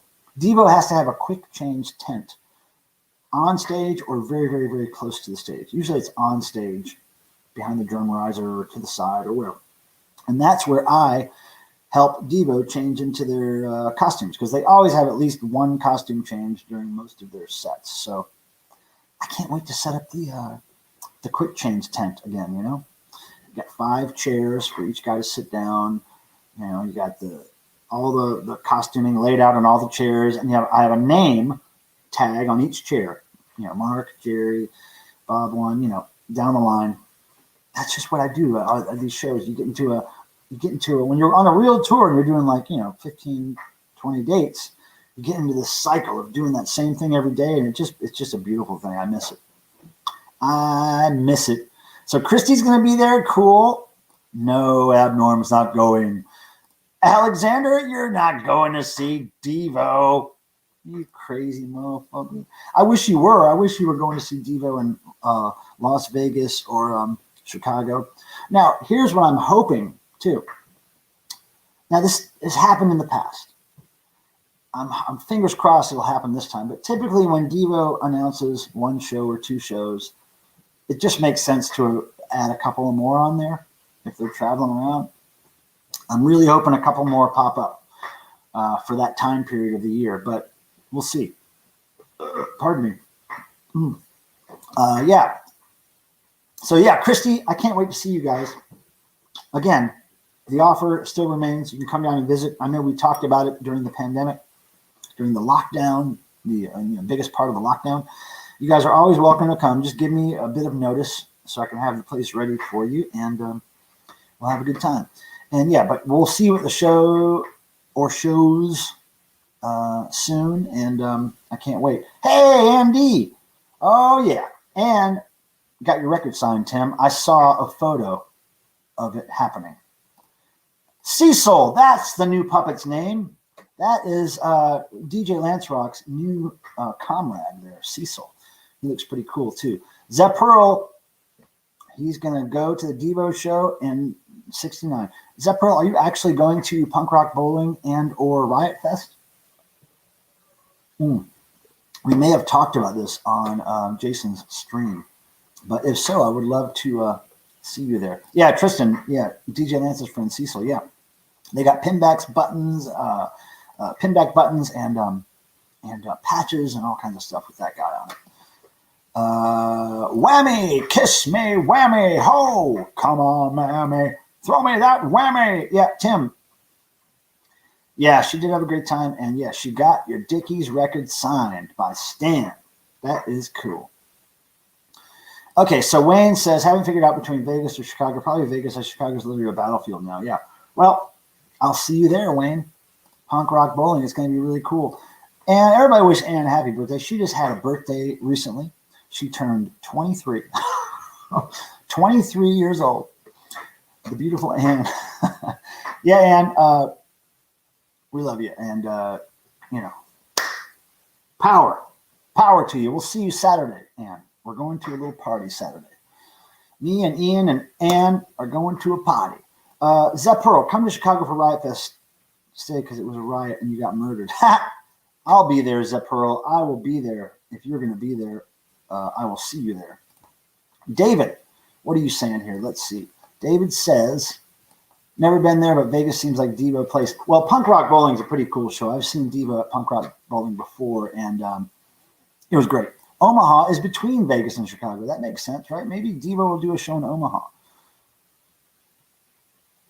Oh, Zep Pearl, my friend Tim might be in Chicago this weekend. What? Really? Let's see. Random cool thing. One of my cousins is soon going to come to my place for a week. He's this multi-instrumentalist genre guy who's even put out an album. I'm hoping he can give me ideas for my own songs. Bagman. This is intriguing to me. Why would you need somebody to give you ideas for songs? Ideas for songs are just everywhere. You just pull stuff out of your head, man. You just pull stuff out and make it a song. But maybe you're talking about instrumentation ideas, riffs. I don't know. What do you play? Do you play anything? I'm not a musician, but I play guitar and other things. So, Peter Graves finally could hit the like button. My God, Peter, thank you for that like. Thank you. Oh my goodness. It really put us over the edge here. How many do we have now? 3,000 likes? Hell yeah. 26, man. We're going, man. We're going straight up. We're going straight up on this motherfucker tonight. Hey, Queen Thrush. I could honestly say I've never seen you in here. Good hello. Good hello is almost like a Negative Land reference. Is that a Negative Land reference? Do you know who Negative Land is? Queen Thrush? I want to call you Queen Thrash for some reason. Mucky Mucks. Wait, Mucky Mucks. Yo, Mucky Mucks. Wait, Mucky Mucks. Is that a reference to the band? Mucky Muck. Wait. That reminds me of some band. Oh, what is it? God, it reminds me of something, Mucky Mucks. I can't remember what your name reminds me of. I have heard of the Method Actors, Wayne, but I don't know anything about them. Deadheadland Films. What's up? Nice. Hey, thanks for stopping in. Never seen you here before. Cheers to you and to the other new friends. We have Goo Goo Muck. I don't know what Goo Goo Muck is, Deadheadland. Shit, let me take a drink. My goodness. I like seeing new people in here. This is great. Saw them in the mid-'80s at a bar on Tate Street. Oh, okay. Oh, okay, like Noi. Okay. Yeah, Good Hello sounds like a crowd rock. Well, I remember it from a Negative Land album. Good Hello. It was the guy, Pastor Dick. I don't know if it was actually Pastor Dick or the other character he played. But anyway, one of the guys in Negative Land used to say Good Hello all the time. Now, Let's see here. What just happened? I just saw something pop up here that I have to put on screen. Oh, Goo Goo Muck is a Cramp song. Okay, it's not Goo Goo Muck that I was thinking of. Now, there's a Tenacious D song that references the Mucky Muck. Now, maybe that's where the reference is. Oh, something to the Mucky Muck, right? You know what I'm talking about, Mucky Muck? That's a Tenacious D reference, isn't it? And then there was a punk rock band called Mucky Pup. And they did do you remember the cartoon strip with Bill the Cat? What was it called? I can't remember the name of the cartoon strip. But Bill the Cat was a character. And Mucky Pup did a song for that comic strip which they released as a flexi disc in one of those Bill the Cat books. What was the name of that damn... that's right. David, Negativland was named after a noise song. That's right. What was that, man? What was the damn comic strip with Bill the Cat? Bloom County. Deadhead. Yep, I just saw it. Bloom County. I thought of it before I saw you guys post that in the chat. I swear my brain did work for once. Yeah, Bloom County. Mucky Pup did a song for Bill the Cat called... I know the lyrics were, you really stink. Well, well, well, you really stink. You really stink, girl. You really stink. Well, well, well, you really stink. But I love you. It was kind of like a metal punk song. I think it was supposed to be Bill the Cat, Bill the Cat's band playing it. So Billy and the Boingers, that's what it was, Deadhead Land.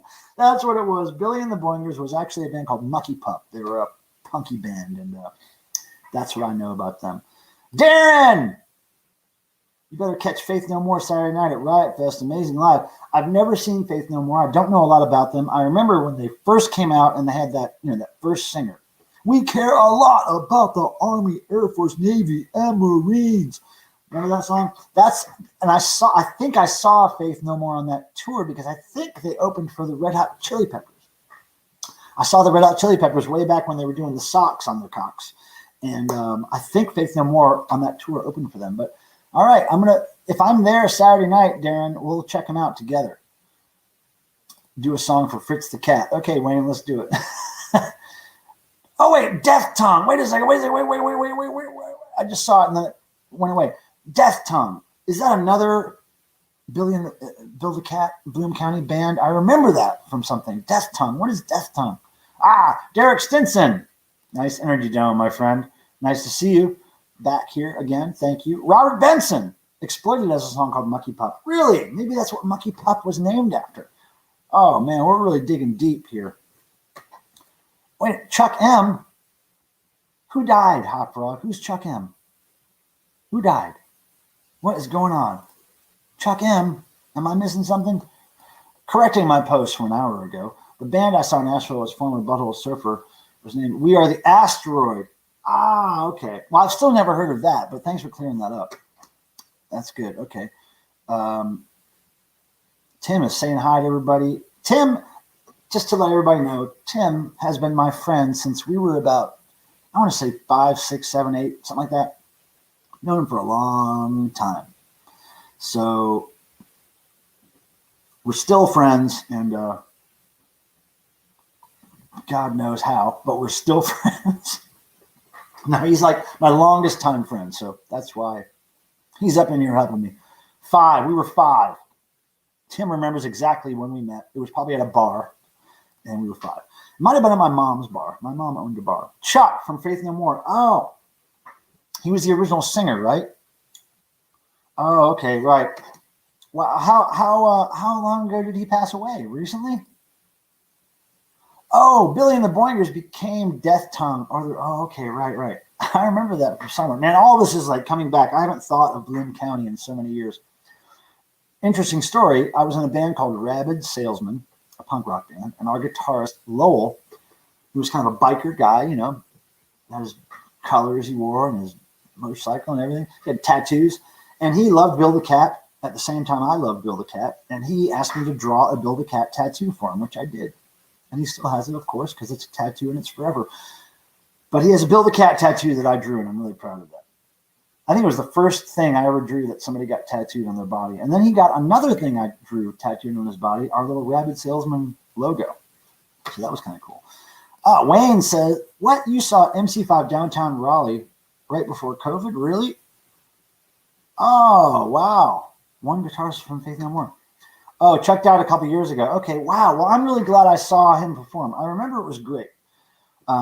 And I remember the album cover had it was like a white cover with the Faith No More in yellow, and then had this blue-green kind of stuff splattered across it, right? Well, R.I.P. Chuck. You know, rock and roll, man. You did it. You did that song. I still remember it. It's etched in my brain. I've never owned it, but I remember it, and I remember that show being great. Really great.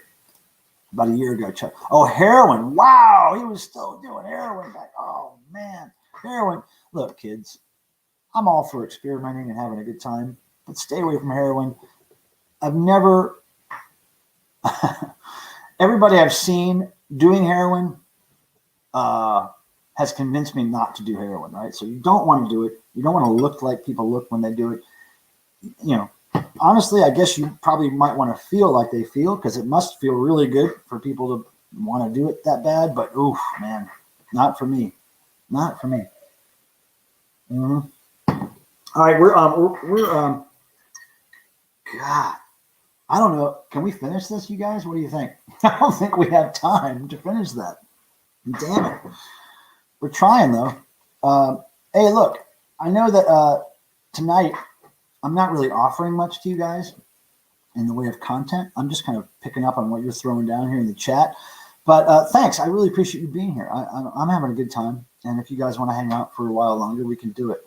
Tell you what, type a, what can we do? Should we just go for 666? Let's just go for 666, because that's what I would type a 666 in the chat if you want me to continue for a while.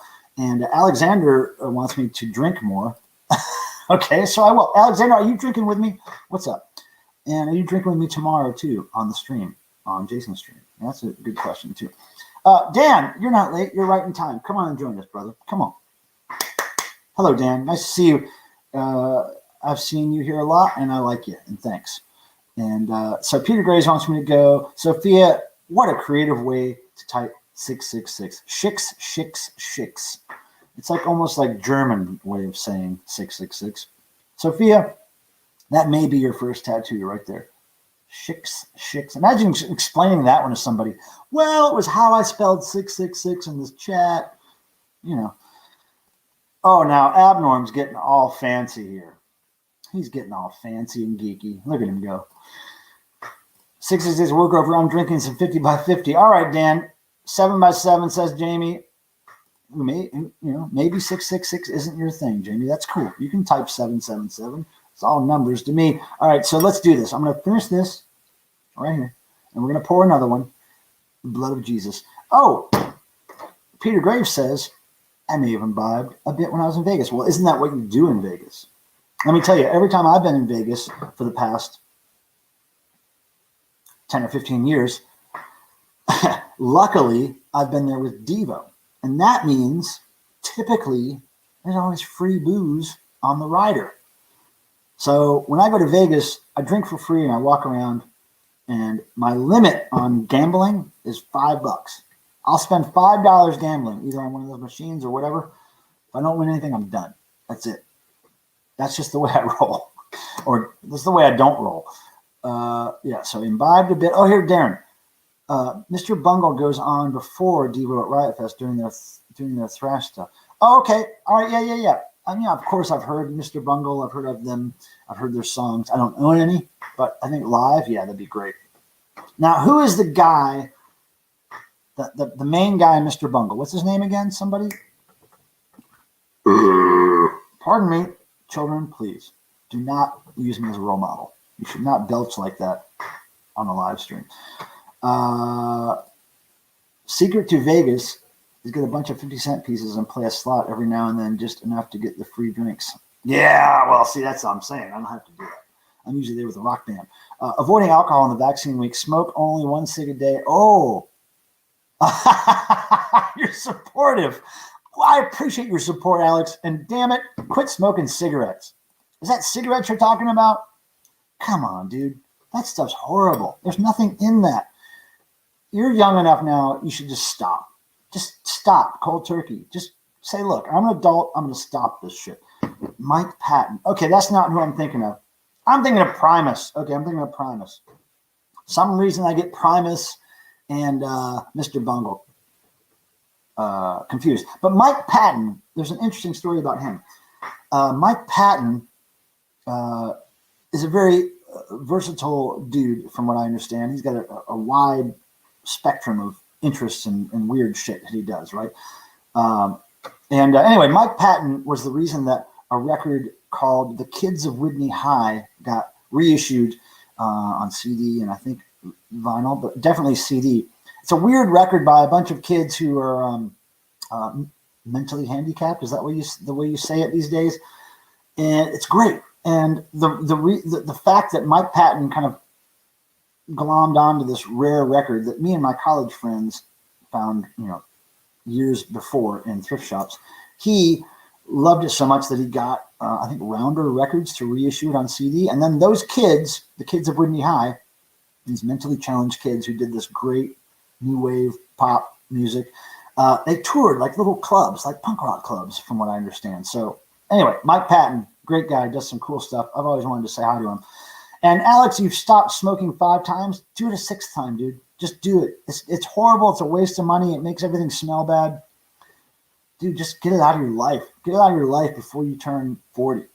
You're not 40 yet, are you? I don't think you're 40. Get it out of your life, dude. Pick up something else. Smoke weed, something, anything but cigarettes. Ugh. Les Claypool. That's what I was thinking of. Now, I met Les Claypool when DEVO was playing in Santiago, Chile. 2014, if I remember correctly. And so Les was hanging out with Sonic Youth guy. I don't know why I can't remember anybody's name right now.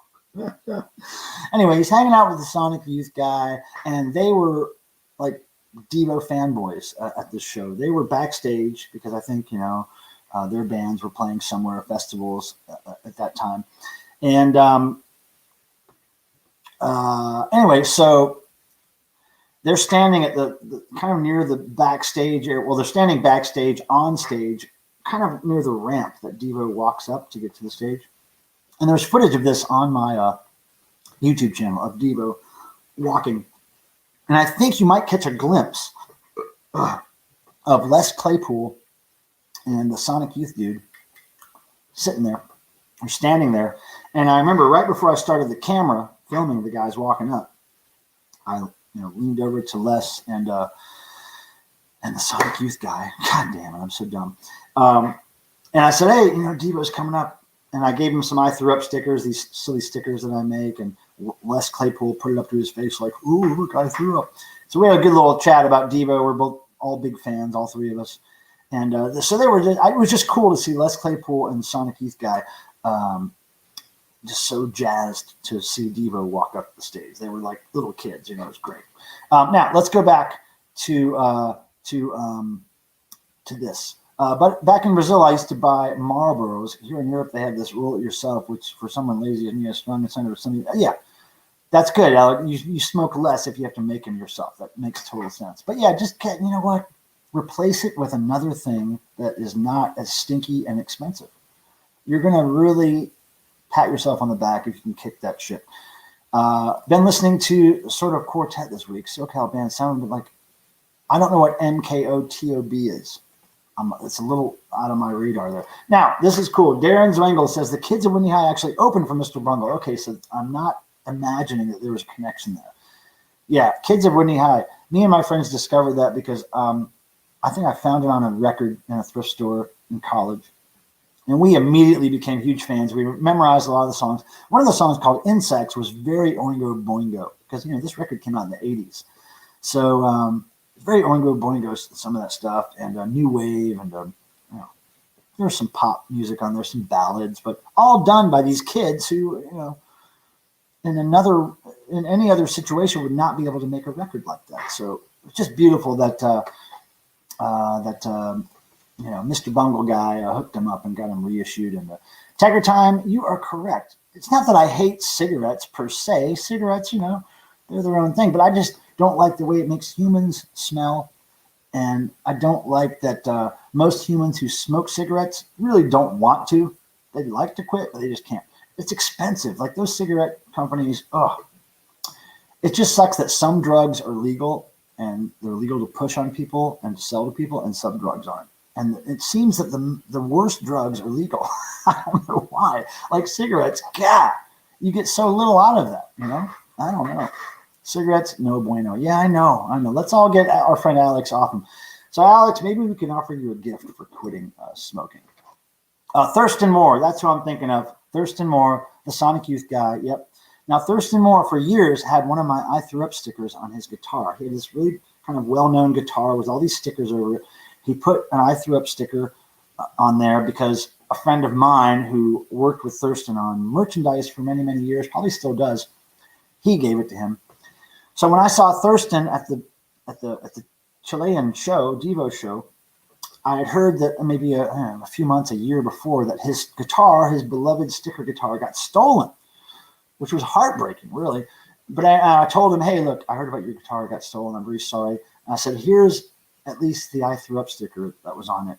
You can put it on your new guitar. And he was like, wow, you made a sticker to match the one on the guitar? I was like, no. I'm the guy who made those I Threw Up stickers. You got them from a friend of mine. He was like, oh, cool. So that's when I gave it to him, Thurston, and I gave it to Les Claypool. Anyway, that's how that came about. But yeah, Thurston Moore, that Sonic Youth guy. Yeah, that guy. Where's the wine from? Queen Thrush. The wine is from a local grocery store called Harris Teeter. It was on sale for $10 a bottle. This huge bottle here. Woodbridge. I'm not really a wine connoisseur. I just buy what's on sale. I'm a red wine guy. Used to be a white wine guy. Really, for most of my life, I was not a wine guy at all. Jerry Casali of DEVO got me into wine. And then, I switched from white to red at some point. So that's all I know about wine. Abnorm. I saw Sonic Youth a couple of times. They were great. Worst supporting bands I ever saw opening. As far as Sonic Youth goes, I really like their very early stuff, like Kill Your Idols and that really raw shit. I don't really like when they got more indie rock and a little more palatable, I guess you could say. But anyway, Mystic Knights of Oingo Boingo. Oh, okay, yeah. I never got that damn 7-inch, and I always wanted it. What's it called? The Mystic Knights 7-inch with the cutout paper doll girl on the cover, I think it is. Yeah, that's Queen Thrush. Talk about that shirt. This shirt? Oh, Queen Thrush. This is one of 3 new DEVO button-up quality 100% cotton shirts with collar that a great company called Middle of Beyond made recently. Previously, a few months before, we did a DEVO shirt called the DEVO Leisure shirt, which was based on something DEVO released back in 1980. It used to be made of paper Tyvek material. Now it's 100% cotton. That one sold so well that we did 3 more shirts, all black based. The first shirt was white. And then fans were saying, hey, we love this white shirt because it's something we wanted since we were kids, but we really want darker shirts. So we did 3 more designs. This design, which it's the New Traditionalists astronaut from DEVO's 1981 New Traditionalist album, which has its 40th anniversary this year. We also have an Energy Dome pattern shirt, which can be found at middleofbeyond.com. And we also have the black version of the Leisure shirt, which is a favorite amongst fans. So there you go. €5 cigarettes last month for me. It's not expensive in general. I mean, I could easily stop. I'm not addicted at all. Oh, okay. I like smoking. Oh, well, 3 cigs a day is still, that's a pretty good amount, man. It's not good. It's not good, dude. I don't know why I think so, but I think those cigarettes are much more harsh on your body than like weed or something, Oh, Tristan, what a nice thing to say. How are you, Michael? Are you asking me that? I'm fine. I'm good. I'm great because you guys are here with me and you're hanging out with me Thursday. I'm not talking to my cats. Oh, look, we got a thumbs down. That's great. Somebody hated me talking about Kids at Whitney High or Sonic Youth or something. Yeah, but I'm fine, Tristan, and thanks for asking. Thurston Moore has a black metal band called Twilight. Oh, your band's called Thigh-Light. Thigh-Light? Why are you trying to light up people's thighs? Yeah, Alexander, I'm totally intrigued by your black metal, doom metal band. Totally intrigued. And it's fascinating that it's so hard to find and so valuable. One day I'll find it. Yeah, pre-order the shirt Pilmer is wearing, other new designs. Yeah, there we go. Put in your pre-order now to get the size you want. Then they'll order the shirts. The shirts will be manufactured in a month or two at the latest. And they'll, of course, order a few more shirts than people pre-order so that there's some in the on the site available for people. But if you really want to guarantee you get the size you need, I would pre-order it for sure. Try Matilda Bay. It's like wine, comes in a fridge box. I don't know about those box things. I'm really into kind of grabbing the bottle and pouring it. The box would get a little too tricky for me over here. I'm like trying to, I don't know. The box is not, I don't know. Bottles. I'm into bottles. I can break a bottle after I'm done with it, you know. You can't do anything with that box. You can stomp the box, but that's just dorky, right? Bad dorky. My ex was a big SY fan. I was not. They were great live. Yeah, I'm sure they're great live. A lot of bands are great live and not so great on records, in my opinion. Dan Doctor, order my shirts. Cool, Dan. Thanks for supporting DEVO. Pardon me. Oh, the one Michael is wearing and the black button down. Oh, cool. Dan, thanks for supporting my friends, DEVO. I really appreciate that. Let's see. Sonic Senior Citizens. Ha ha! That's funny. Sonic Elderly. Way off topic. But have you ever met Homer Flynn? Of course. Yeah, Dan. Yeah. Homer of the Cryptic Corp was very nice to me in the 90s, early 2000s, somewhere around there. We hooked up with him because I worked at a software company and he happened to use our software. And anyway, long story short, we met him and I went out to his house in San Francisco and he showed me all these great early photos of his band, the Cryptic Court band, The Residents. And it was fascinating. He's such a cool guy, such a smart guy. And I think the Residents are playing soon in my neck of the woods here. And I'm going to maybe try to go if I'm here. Nice hat, Michael. Thanks. It's made of recycled paper. Pardon me.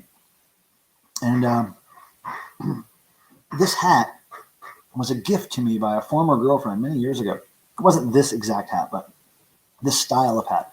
And it was really the first time, it's only the second hat I ever owned in my whole life. And she got it for me, and I liked it so much because it's made of recycled paper. It's very light and kind of, it breathes, you know.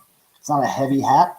So I bought like 5 or 6 of them over the years, and it's really one of the only 2 or 3 hats I've ever found that I like. So there you have it. Funny fact. I hate weed. I can't stand the smell, and it always gets me absolutely paranoid. Big mushroom fan, though. I used to go to Amsterdam.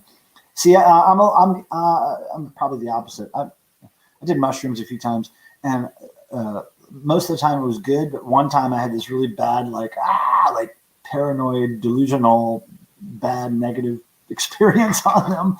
But whatever. Let's see. I'm looking through here. You have to pick up the Mr. Bungle latest record. It slams. I've never owned any Mr. Bungle. I think the reason was I never liked the name or the logo. I remember their logo was kind of like almost graffiti looking, fat letters. And just their album covers and stuff never appealed to me. And I'm all about a band's logo and the aesthetic of their graphics and their overall feel, right? And I was never feeling the Mr. Bungle graphics, so I never really dug into the music that much. Tim Nolan, Michael Pilmer, just ordered my Nutra shirt and it wasn't alcohol influenced. Well, Peter, have a few more drinks and order the other shirts too, because you're going to look good in all of them and they're not going to be around forever and you're going to wish you owned them all.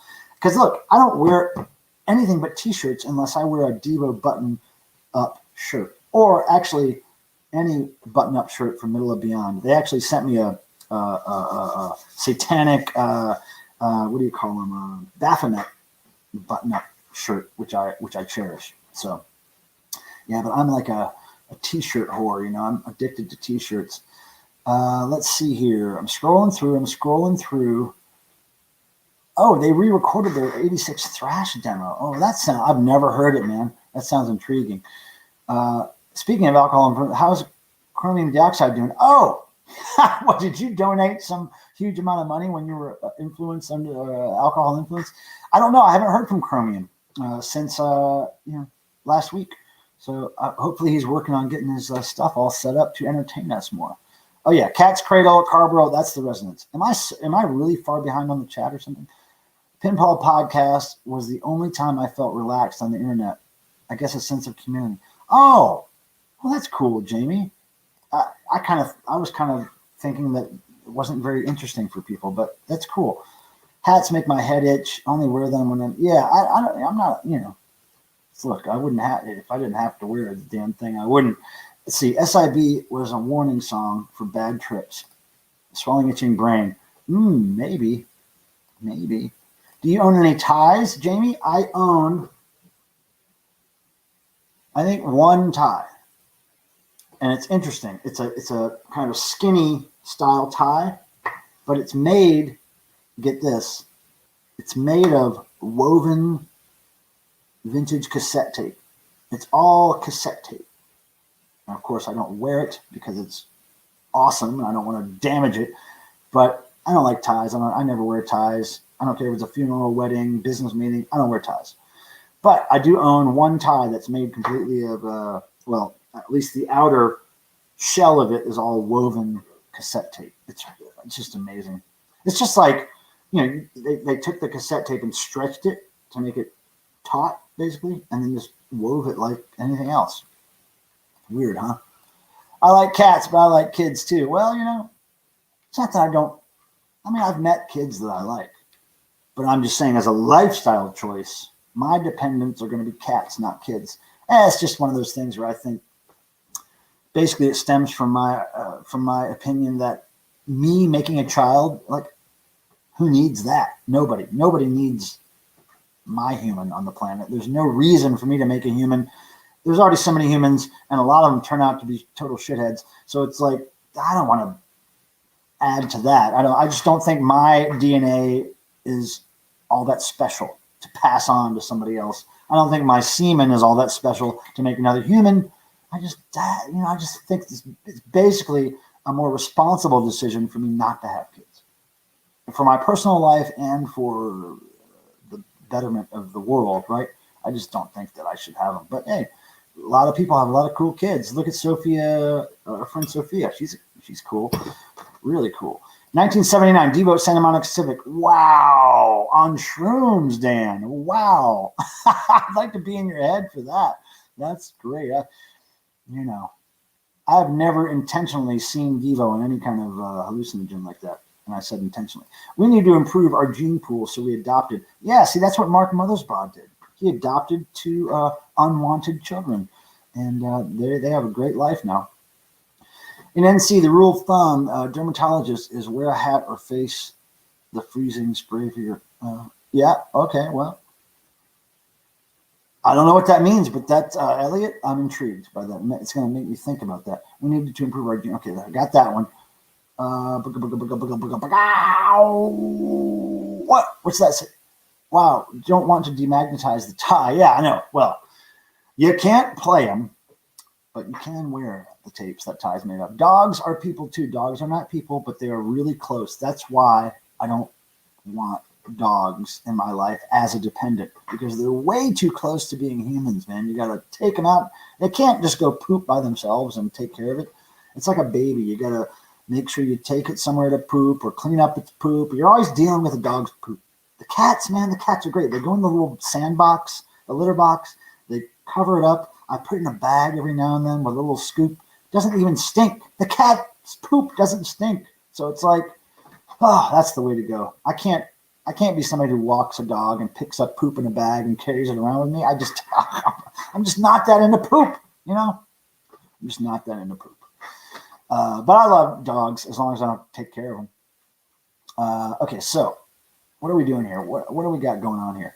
Well, it's funny that I'm offering very little here, people. And I just want to tell you how much I respect the fact that you're still here with me because I'm offering very little. Now, Abnorm always has something weird to say, and here it is. I have a loincloth made from neckties. Now, Abnorm, if that is indeed true, I would appreciate it if you would wear that loincloth made of neckties at some point.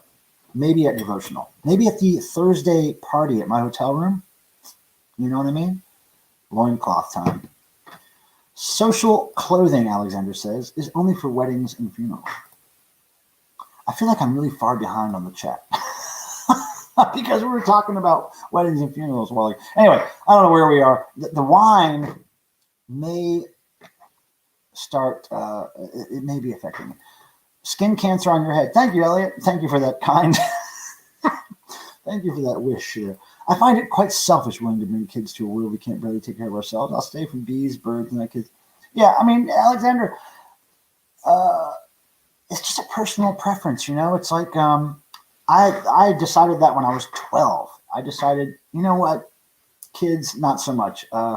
Because there's always this huge chance that your child, after all the effort you put into that thing, that your child will grow up to resent you and you will not have a good relationship with it, and you'll regret that you brought that thing into the world because, God, that thing turned out to be a dickhead. You know, it's like, I would hate it if my child turned out to be like just the opposite of everything I wanted, you know, for somebody. So anyway, I just thought, you know, cats are gods. I would rather have a couple of gods living in my house than a dirty human.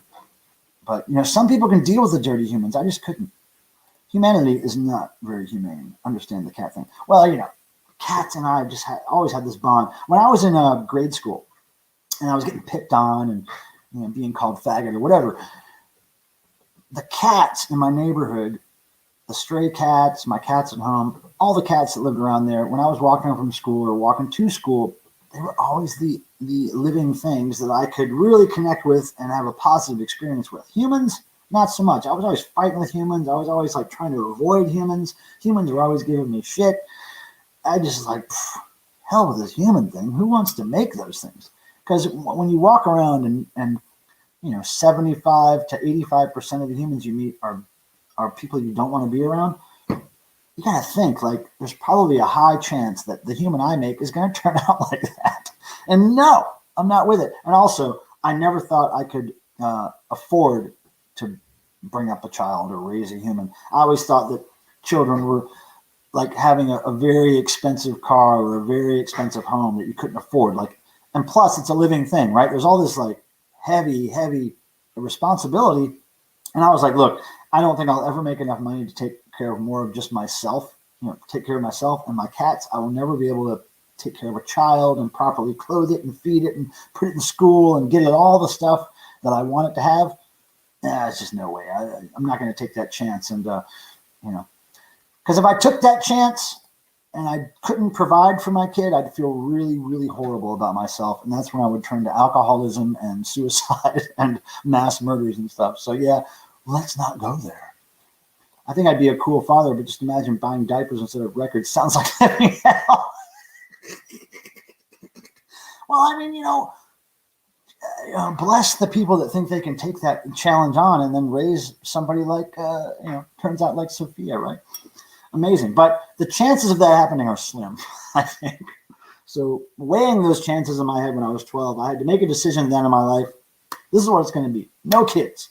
So boom, made that decision. But, you know, when you make that decision early in life, then you can focus on other things and not feel guilty about a child, right? If you decide to have a child and then you decide maybe you want to focus on other things, nope, the child is going to be your focus. So you know what I'm talking about. Hey, Charlie Finch, I didn't notice you were here. Hey, anybody have a loincloth? No, I don't know anything about them, Charlie Finch, but it's good to see you here. I miss you, brother. I wish we could hang out face to face. And oh my God, you guys. Oh, I think I can do at least one more glass of wine. Okay? It's not going to be a good idea for me to do another glass of wine after this. So I'll save that for a little, you know, nightcap, maybe later this weekend or next week. Or maybe tomorrow. Okay, so We got one more glass here. Now, Jamie Spencer has something interesting here. You can make diapers out of cassette tapes. Now, be careful. Before you make diapers out of these cassette tapes, run by me what cassette tapes you have, because I love cassette tapes, and man. And I sell cassette tapes on eBay, and you would be surprised what some of those sell for. No, wait, what did Tim say? For a time, yes, Alex, but now my son loves going to concerts and collecting vinyl with me. Yeah, whatever, Tim. Don't let Tim fool you. It's not a perfect world out there with kids. You know? It's not a perfect world, right? Abnorm. Coolest thing my parents ever did was take me and a friend to see George Carlin when I was about 13. It was my idea. Wow, it was your idea. That's cool, Abnorm. Yeah, coolest thing my mom ever did. My dad really never did anything cool. But my mom, even though she considered herself Catholic, she wasn't really Catholic. She was just kind of a basic Christian. But she considered herself Catholic. She would let me listen to any kind of music I wanted. She would buy me records, any kind of music I wanted. If I put it on my Christmas list, she'd get it. Ozzy Osbourne, Black Sabbath, Devo, whatever it was, she'd buy it. She would actually give me money when I went to concerts. I would get all my concert tickets, just about the big shows, like big arena shows, Iron Maiden, Ozzy Osbourne, Van Halen, stuff like that. I would always get those tickets free when I was a teenager because I had connections at this radio station. Long story. But since I didn't have to pay for the tickets, my mom would always give me, and I remember in the early days, I think it was $9, $5 for a tour shirt, and then $4 for drinks and snacks or whatever.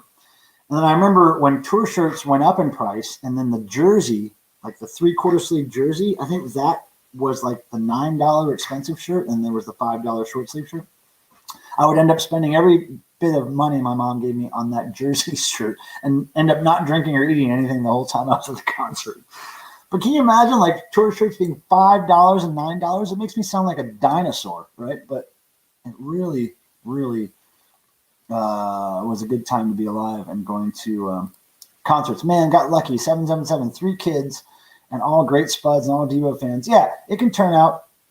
Yeah, see, I'm not into poop. I don't like dealing with living things poop.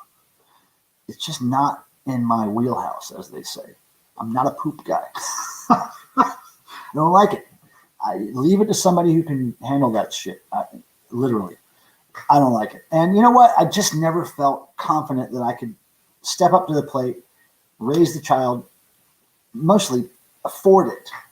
Because my family, we grew up, when I was born, I was a mistake. I was late in the game. My brother and sister are way older than me.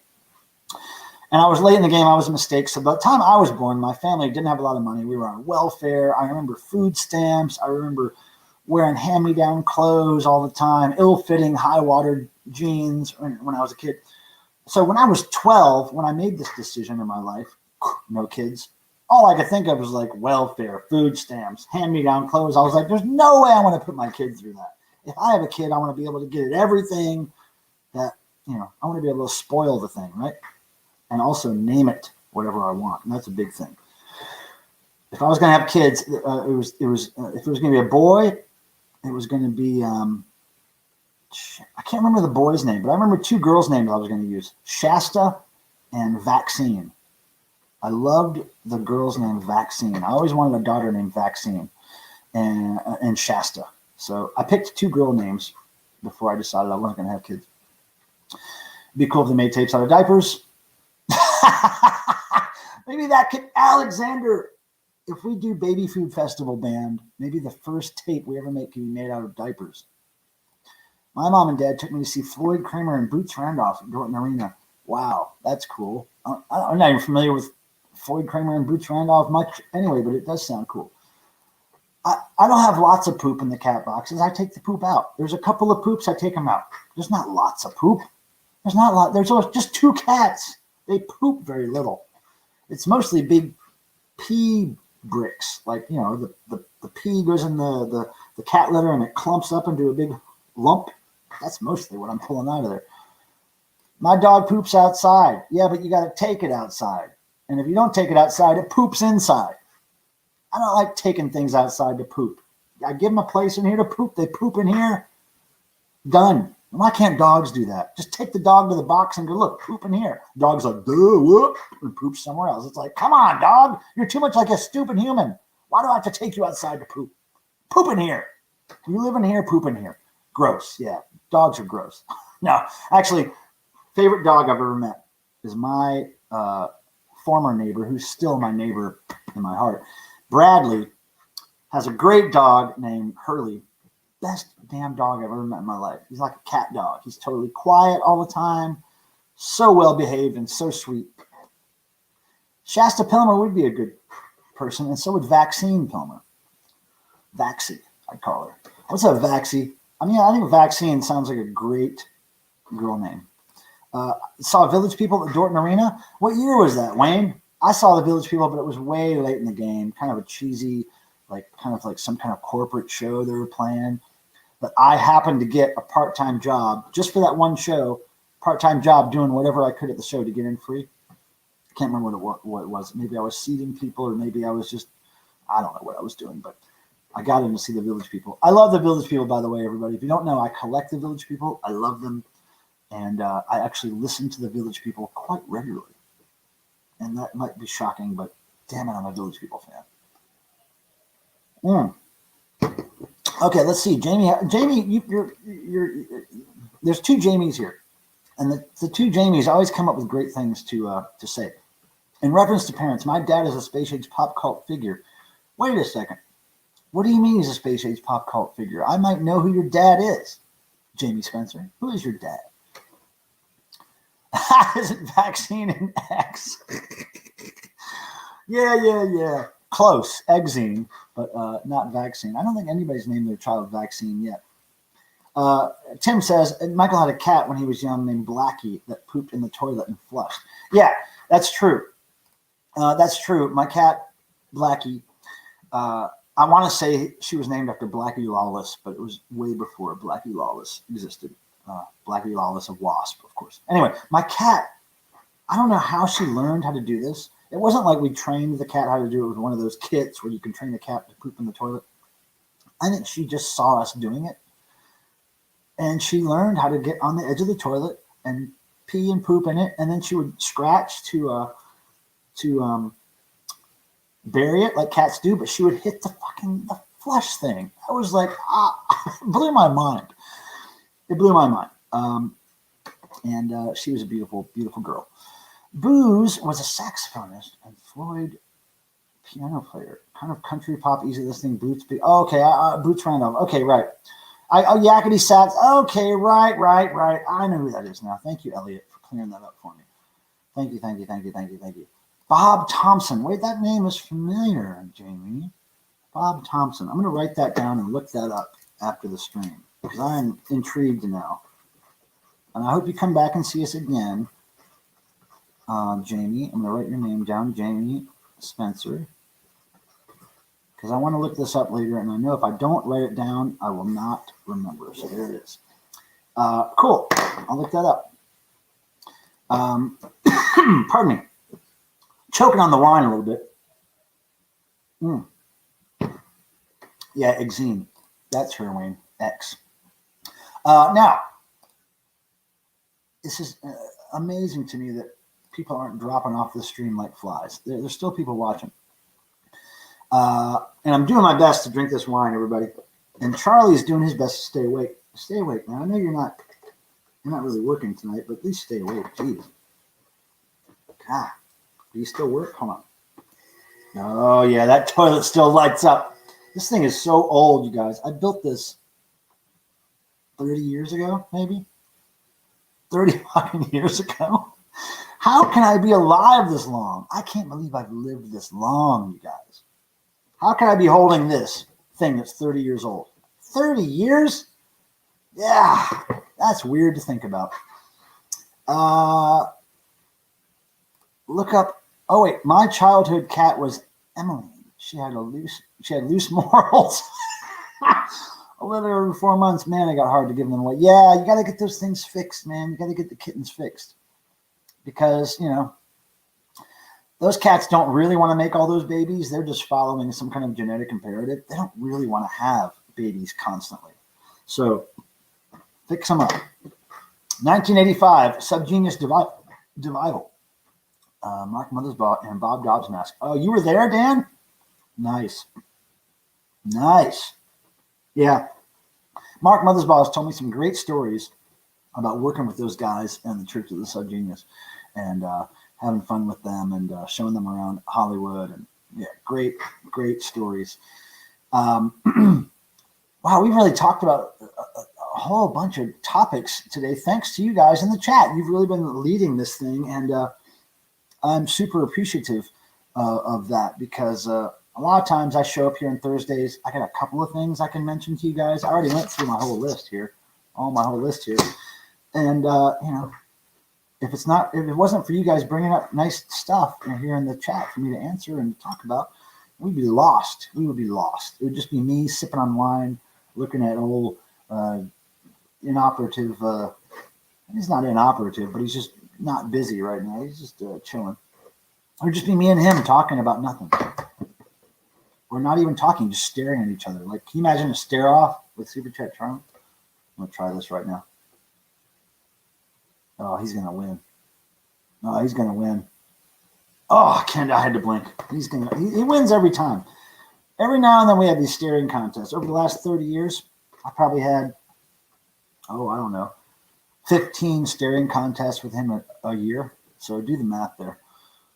Was there and played with Negative Land. What? Wait, Dan Doctor, you played with Negative Land during the performance? Huh. Me and some friends did a tour with Mark Hostler of Negative Land back in the mid-90s where we played some Negative Land songs. We played some other stuff. I did armpit farts on stage. God almighty, it was fun. We did a tour of kind of like the East Coast. We played down in Athens, I think, maybe Atlanta, just up and down the East Coast. It was really fun. 666, just in case. It's always a good idea, Alexander, to either think or type or write that number down. It's always good to put that in anybody's chat that you might see on YouTube. What's the best boss you ever had and the worst? Well, it depends on what you consider a boss. Like right now, technically, I work for myself. I'm a self-employed freelance person. Now, I do have, quote, bosses, DEVO, the Dickies, depending on what I'm working on. But as far as a real boss in a typical situation boss, right off the top of my head, the first one that comes to mind is a guy named Ivan Torres. He was my supervisor and boss when I was working at a screen printing company. I was just out of college, and I got a job at a screen printing company doing artwork for them. And it was so cool. The reason he hired me was like probably the reason that would have got me booted off of any other job application. Like the only portfolio I had to show him of my art was a whole bunch of punk rock flyers, punk rock t-shirts I designed, a couple of record covers, just all pretty, edgy, offensive punk rock stuff. Just happened to be that he was a big punk rock fan and he was a little older than me. So he hired me because I brought him a bunch of weird punk rock stuff to look at. So I worked at that company for probably 7 or 8 years, I think, before I went and worked at a software company. But yeah, best boss ever, Ivan Torres. He came over to parties at my house a lot. We stayed in touch for years after I quit that job, but now I've lost touch with him. I have no idea where he is. So if anybody knows where Ivan Torres is, artist extraordinaire, great illustrator. Like he can draw anything really well. And Ivan, we miss you. That was a good question, Jamie. Yeah, Jamie's, you Jamies always come up with good stuff to keep the chat going. Thank you, Jamies. And we should start a band of Jamies here. What bands did you play in, Michael? Elliot? Oh, God. If you want to count every band, like even teenage bands where we had no real instruments, the first band I was in was Foaming Tonsils. We released 1 or 2 cassettes when I was in junior high school. Then I was in Tollwucherische Verkäuferin, which was German for Rabid Salesman. And Rabid Salesman started as a German class project. It was the end of the year. The teacher said, you guys do anything you want, just have it be to do with the German language. Topics totally open. So I said, hey, we're going to start a punk rock band, German name, we'll sing all the lyrics in German. And of course the lyrics are really simple. We had a song called Yes or No, yes or no, yes or no, yes or no, answer me, yes or no, all in German.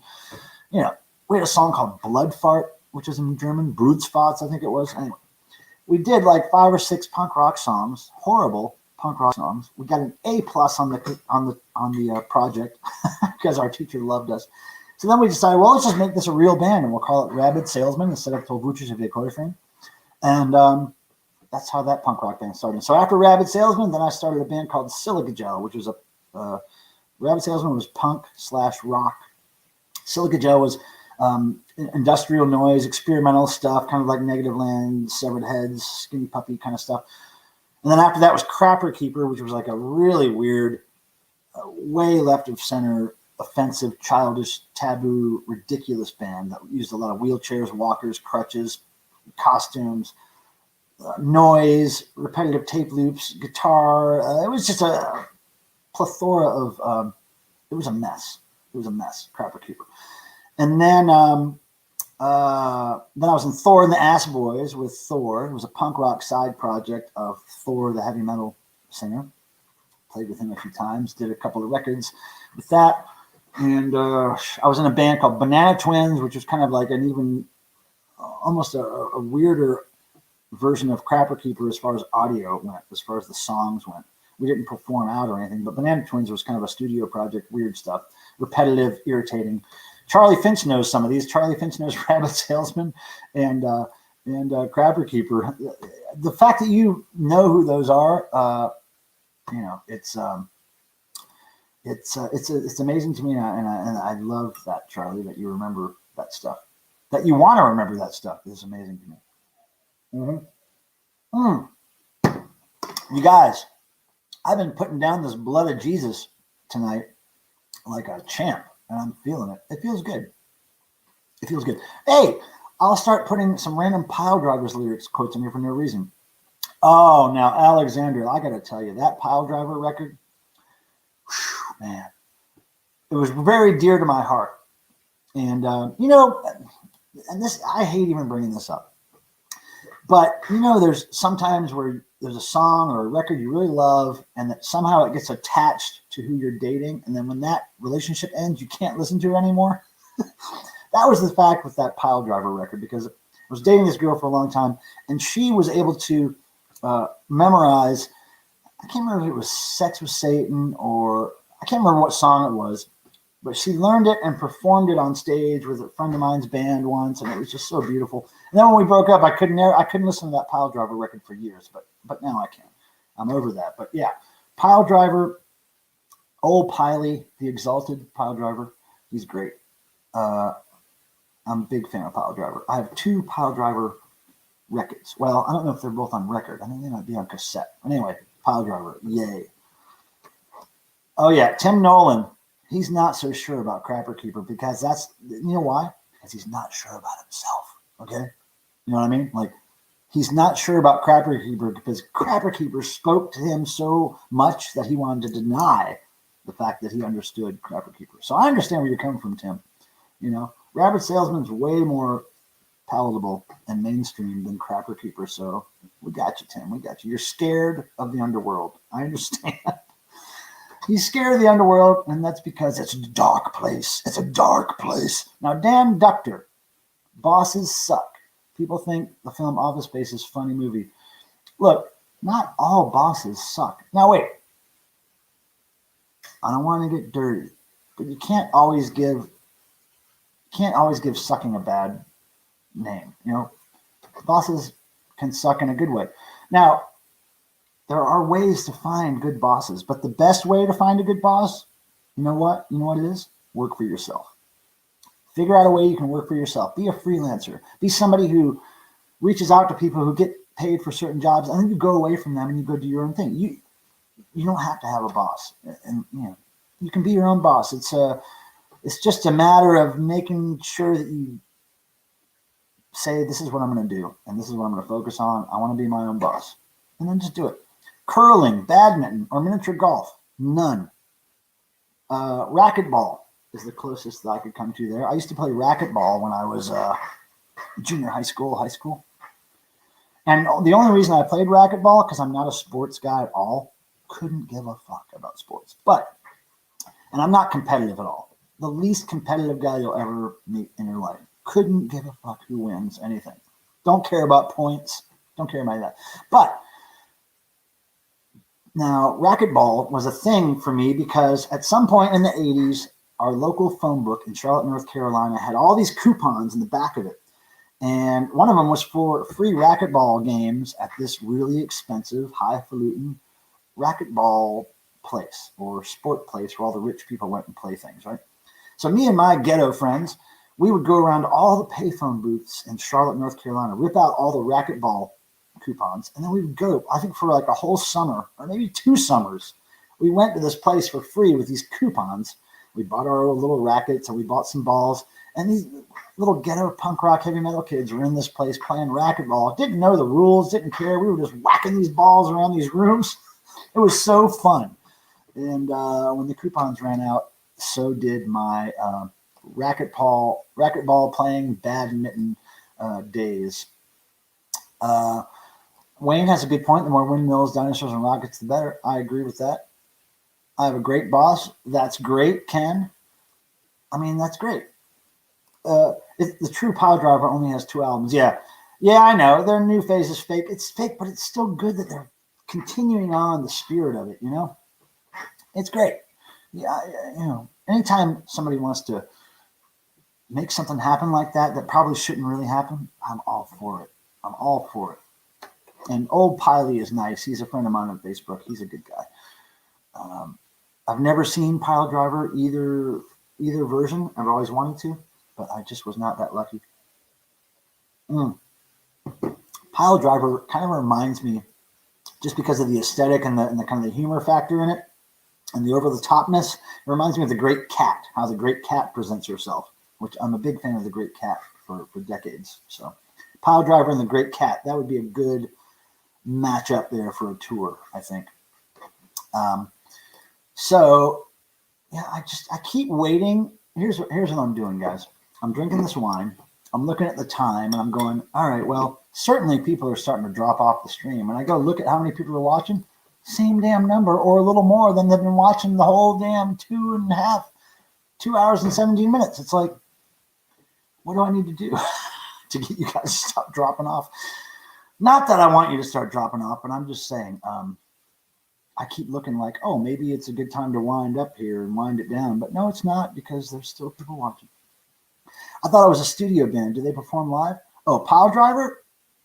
I think, yeah, I think they do. Yeah, for sure. I swear I remember seeing on Facebook, I don't know, several years ago, Pile Driver playing a bunch of shows that I couldn't go see.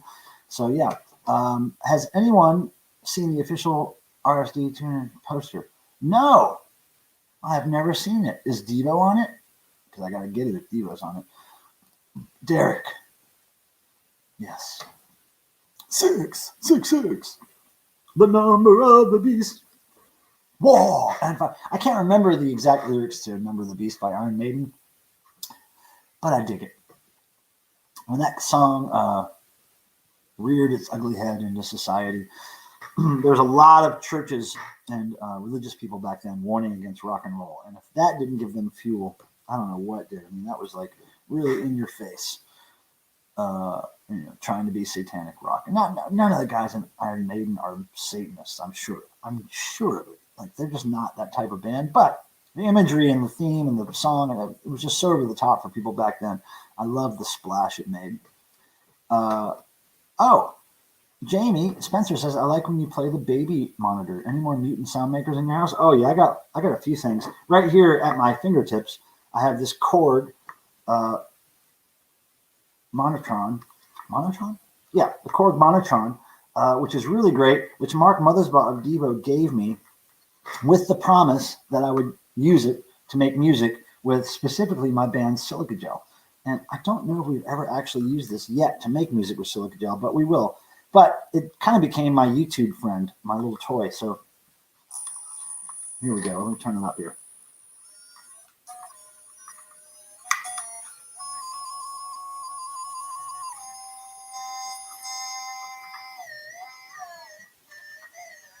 Anyway, does good stuff. And I have that, and I have my baby room monitor, of course, which is a circuit vent device that I got from some street punk kids in Canada on tour with DEVO.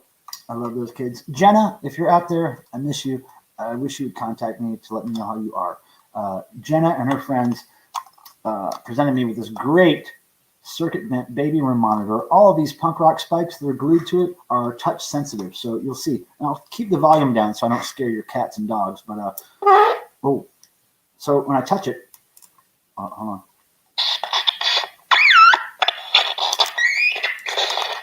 Just stuff, weird stuff.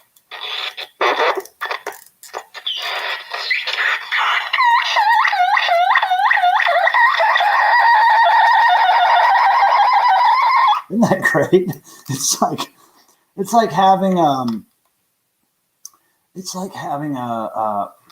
what are those things called? Where the motion, what's the damn instrument called? Where it's the motion thing. It's like having one of those in your hand, and it's got a line out too, so you can plug it to guitar amps or into a mixing thing. It's just the most beautiful thing. I got it back in probably 2010. And I've loved it ever since. It's one of my favorite things. I know, Elliot, it scares the dog. I know it does that. It does that to pets. But my pets are used to it. Meowser's over here sleeping. She doesn't give a damn. But yeah, hey, JJ, 22 explosive hits.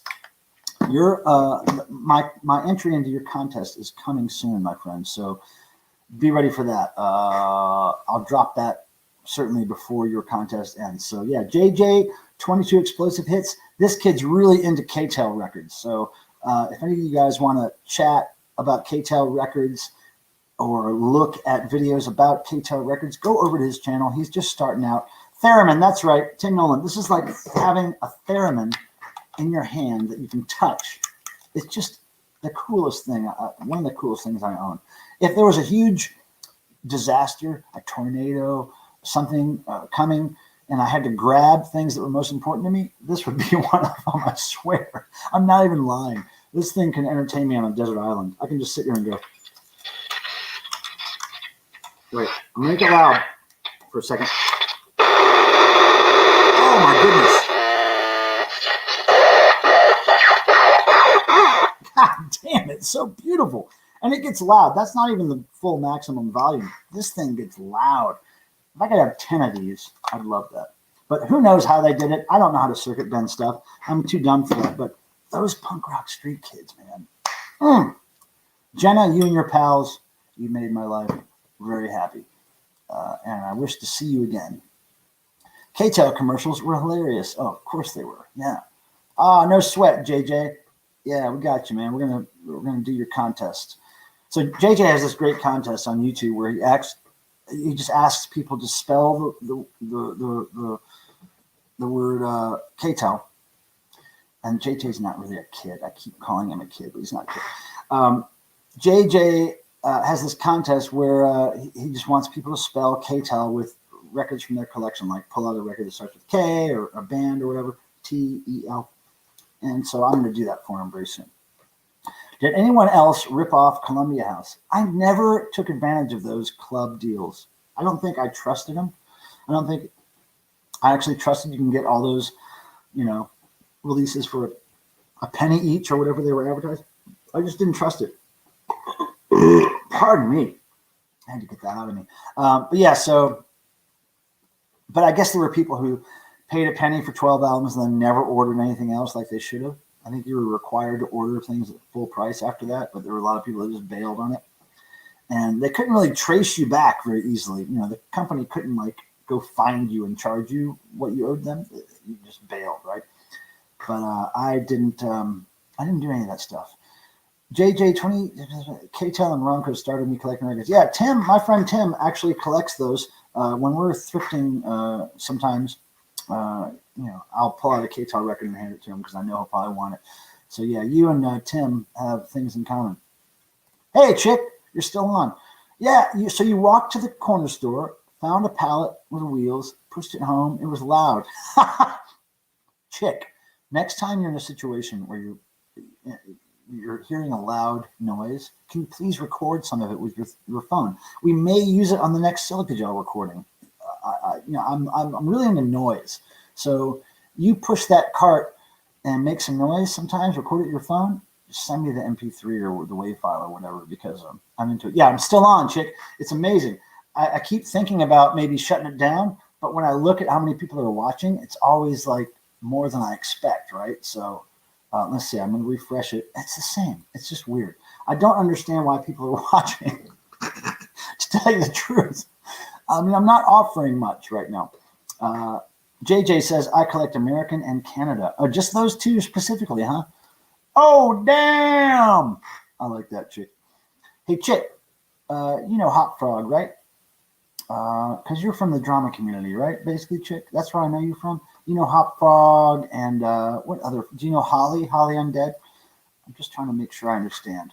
If you shop the cutouts on Columbia House, it was actually a really good deal. Yeah, I just wasn't. I guess I was too young to even figure all that stuff out back then. It was a pallet. It had 4 wheels on it. That's crazy. I've never seen a pallet with wheels. I got to say, honestly, I've never seen that. And I've seen a lot. Okay, so what are we going to do here? Oh, wait a second. Chick's got more. I even ripped 2 plastic bags and guided it. Okay. I hope you didn't hurt yourself. I hope you got through this safely. Now, I'm going to drink more of this wine. And it is the blood of the crochet clown. And if you don't know what the crochet clown is, he's been taking a little bit of a break from my channel lately. He's currently downstairs, splayed out on my light hardwood floor, and he's just splayed out. I think he looks good like that, so I just left him downstairs, splayed out on the floor. He looks totally relaxed, like he's taking a break from the world. So, yes, I know, not so much drama though. Okay, yeah, okay, that's where I know you from. Okay, I'm just making sure that I'm trying to get Holly over here again. Holly Undead. Holly Undead's one of the first people that came to my live streams in the early days, and she kind of knows a little bit about punk rock music, so I like to have her over here every now and then. But she's been all up in the drama and doing her thing, which is great. She gets tons of damn views on her videos. It's amazing to me. 1,000 views on her live stream, all about drama. If I could just incorporate some drama here, maybe I'd get more views. But yeah, Holly, we love her, and we want her to come visit us someday. No, damn, I didn't record it. What shame. Next time, chick. Next time. Oh, yeah, Vinny. That's where I know you from. Vinny. I haven't been to see Vinny in a long time. He's not always very nice, but he's sometimes nice. I haven't seen Vinny in a while. I try to talk to Vinny about music sometimes because it's like Vinny G, the Music Man or something, but he doesn't really know much about music, I don't think. That's right. And you met me at Vinny's. That's right, chick. Okay, cool. Yeah, I know, Hot Frog. It's weird, right? I just keep, you know what, Hot Frog? I keep trying to wind it down, but then I look at how many people are viewing it, and it's like the same number of viewers for fucking ever. So anyway, we are going to wind it down really soon here after I finish this glass of wine, because I have cats to feed, and I got to get up. Well, welcome home, Hot Frog, from your 8-hour, 12-hour, 14-hour grind, whatever you do there. Peter Graves has reel-to-reels. Now, my friend Tim Nolan has a ton of reel-to-reel collection, and I'm trying to get him to do a video on his reel collection, because Tim Nolan has more reel-to-reel tapes than you've ever heard of any other human owning, like actual, factory-made rock and roll and other music reel-to-reels. You would not believe his collection, and it's a shame he hasn't done a video on it. It's good. It's hard to shut down. Trust me. Well, when people are watching it and they're talking to me constantly, it's like I feel kind of bad saying, okay, I'm out of here. But honestly, and this might be TMI, too much information, but I've been sitting in this chair for so long, my butt is sweaty. So I just, I think I need to wrap it up and dry my butt off. I got a sweaty butt, guys. What can I say? Maybe it's the wine. Now, Yeah, he has countless players and everything. Yeah, so Chick started around the bottom of YouTube is what they call it, people. That's where I started on YouTube, discovering YouTube. And I was with this guy, the Vlogger Puppets. Vlogger Puppets kind of got me into watching videos on YouTube that weren't music related. And also this guy named Ice Poseidon, who was really famous for IRL in real life streaming for a while.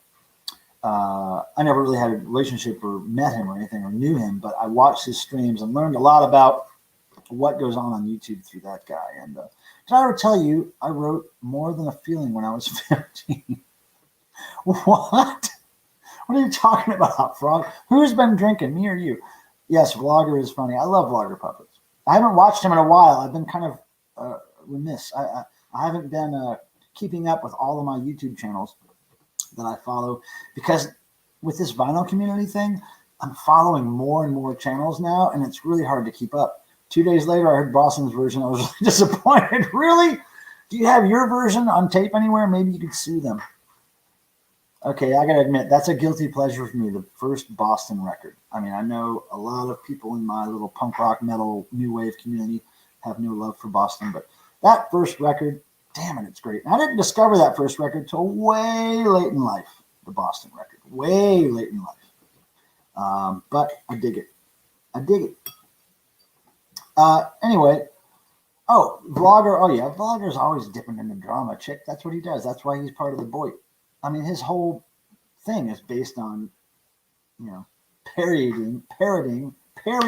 making parodies of the drama community. So, yeah, of course he's dipped into the drama. What's this say? Jamie Spencer, you need to check the matrix numbers, the true first pressing and release numbers. Oh, wait, now what are we talking about here? Okay, I'm not sure.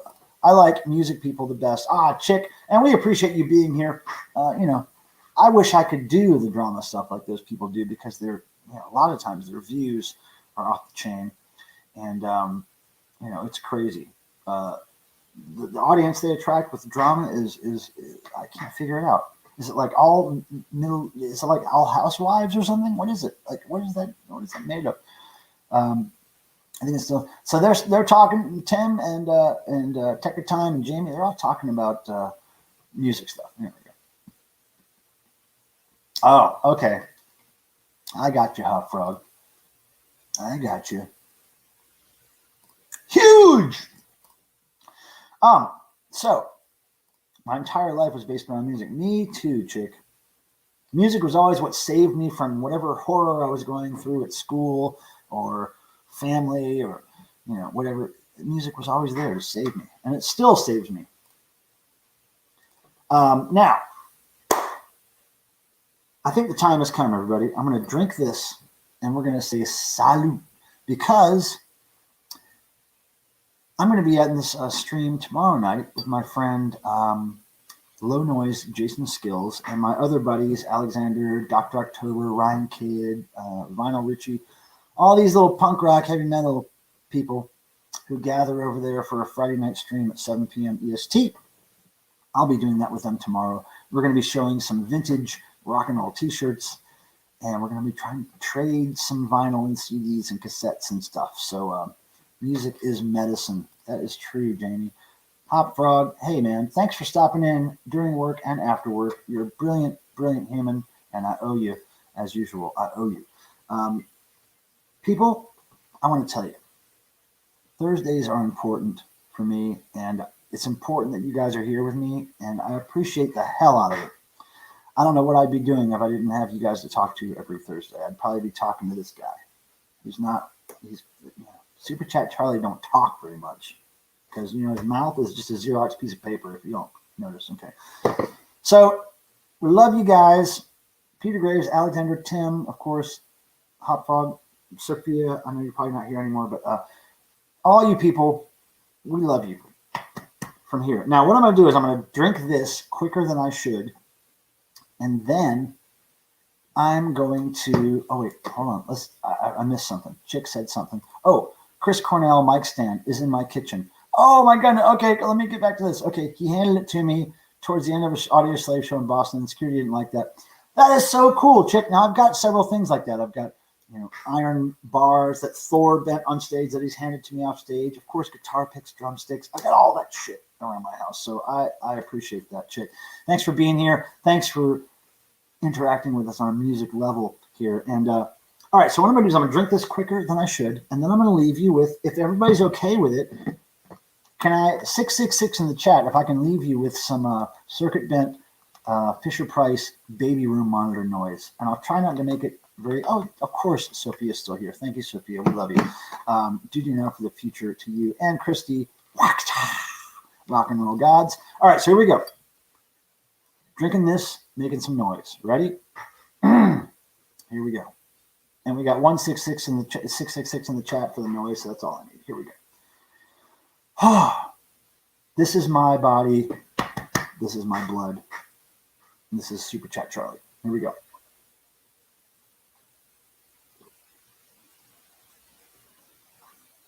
Okay, that's done. Now here we go. Love you guys. Thank you for coming. Claps for you. May the rock and roll gods, the ones that have led me through my whole life, may they bless you as they've blessed me. And let's dig on this circuit bent noisemaker right now. Here we go.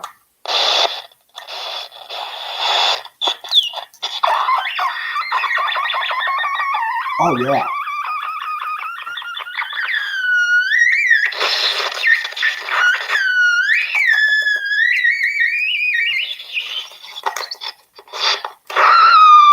Oh, yeah.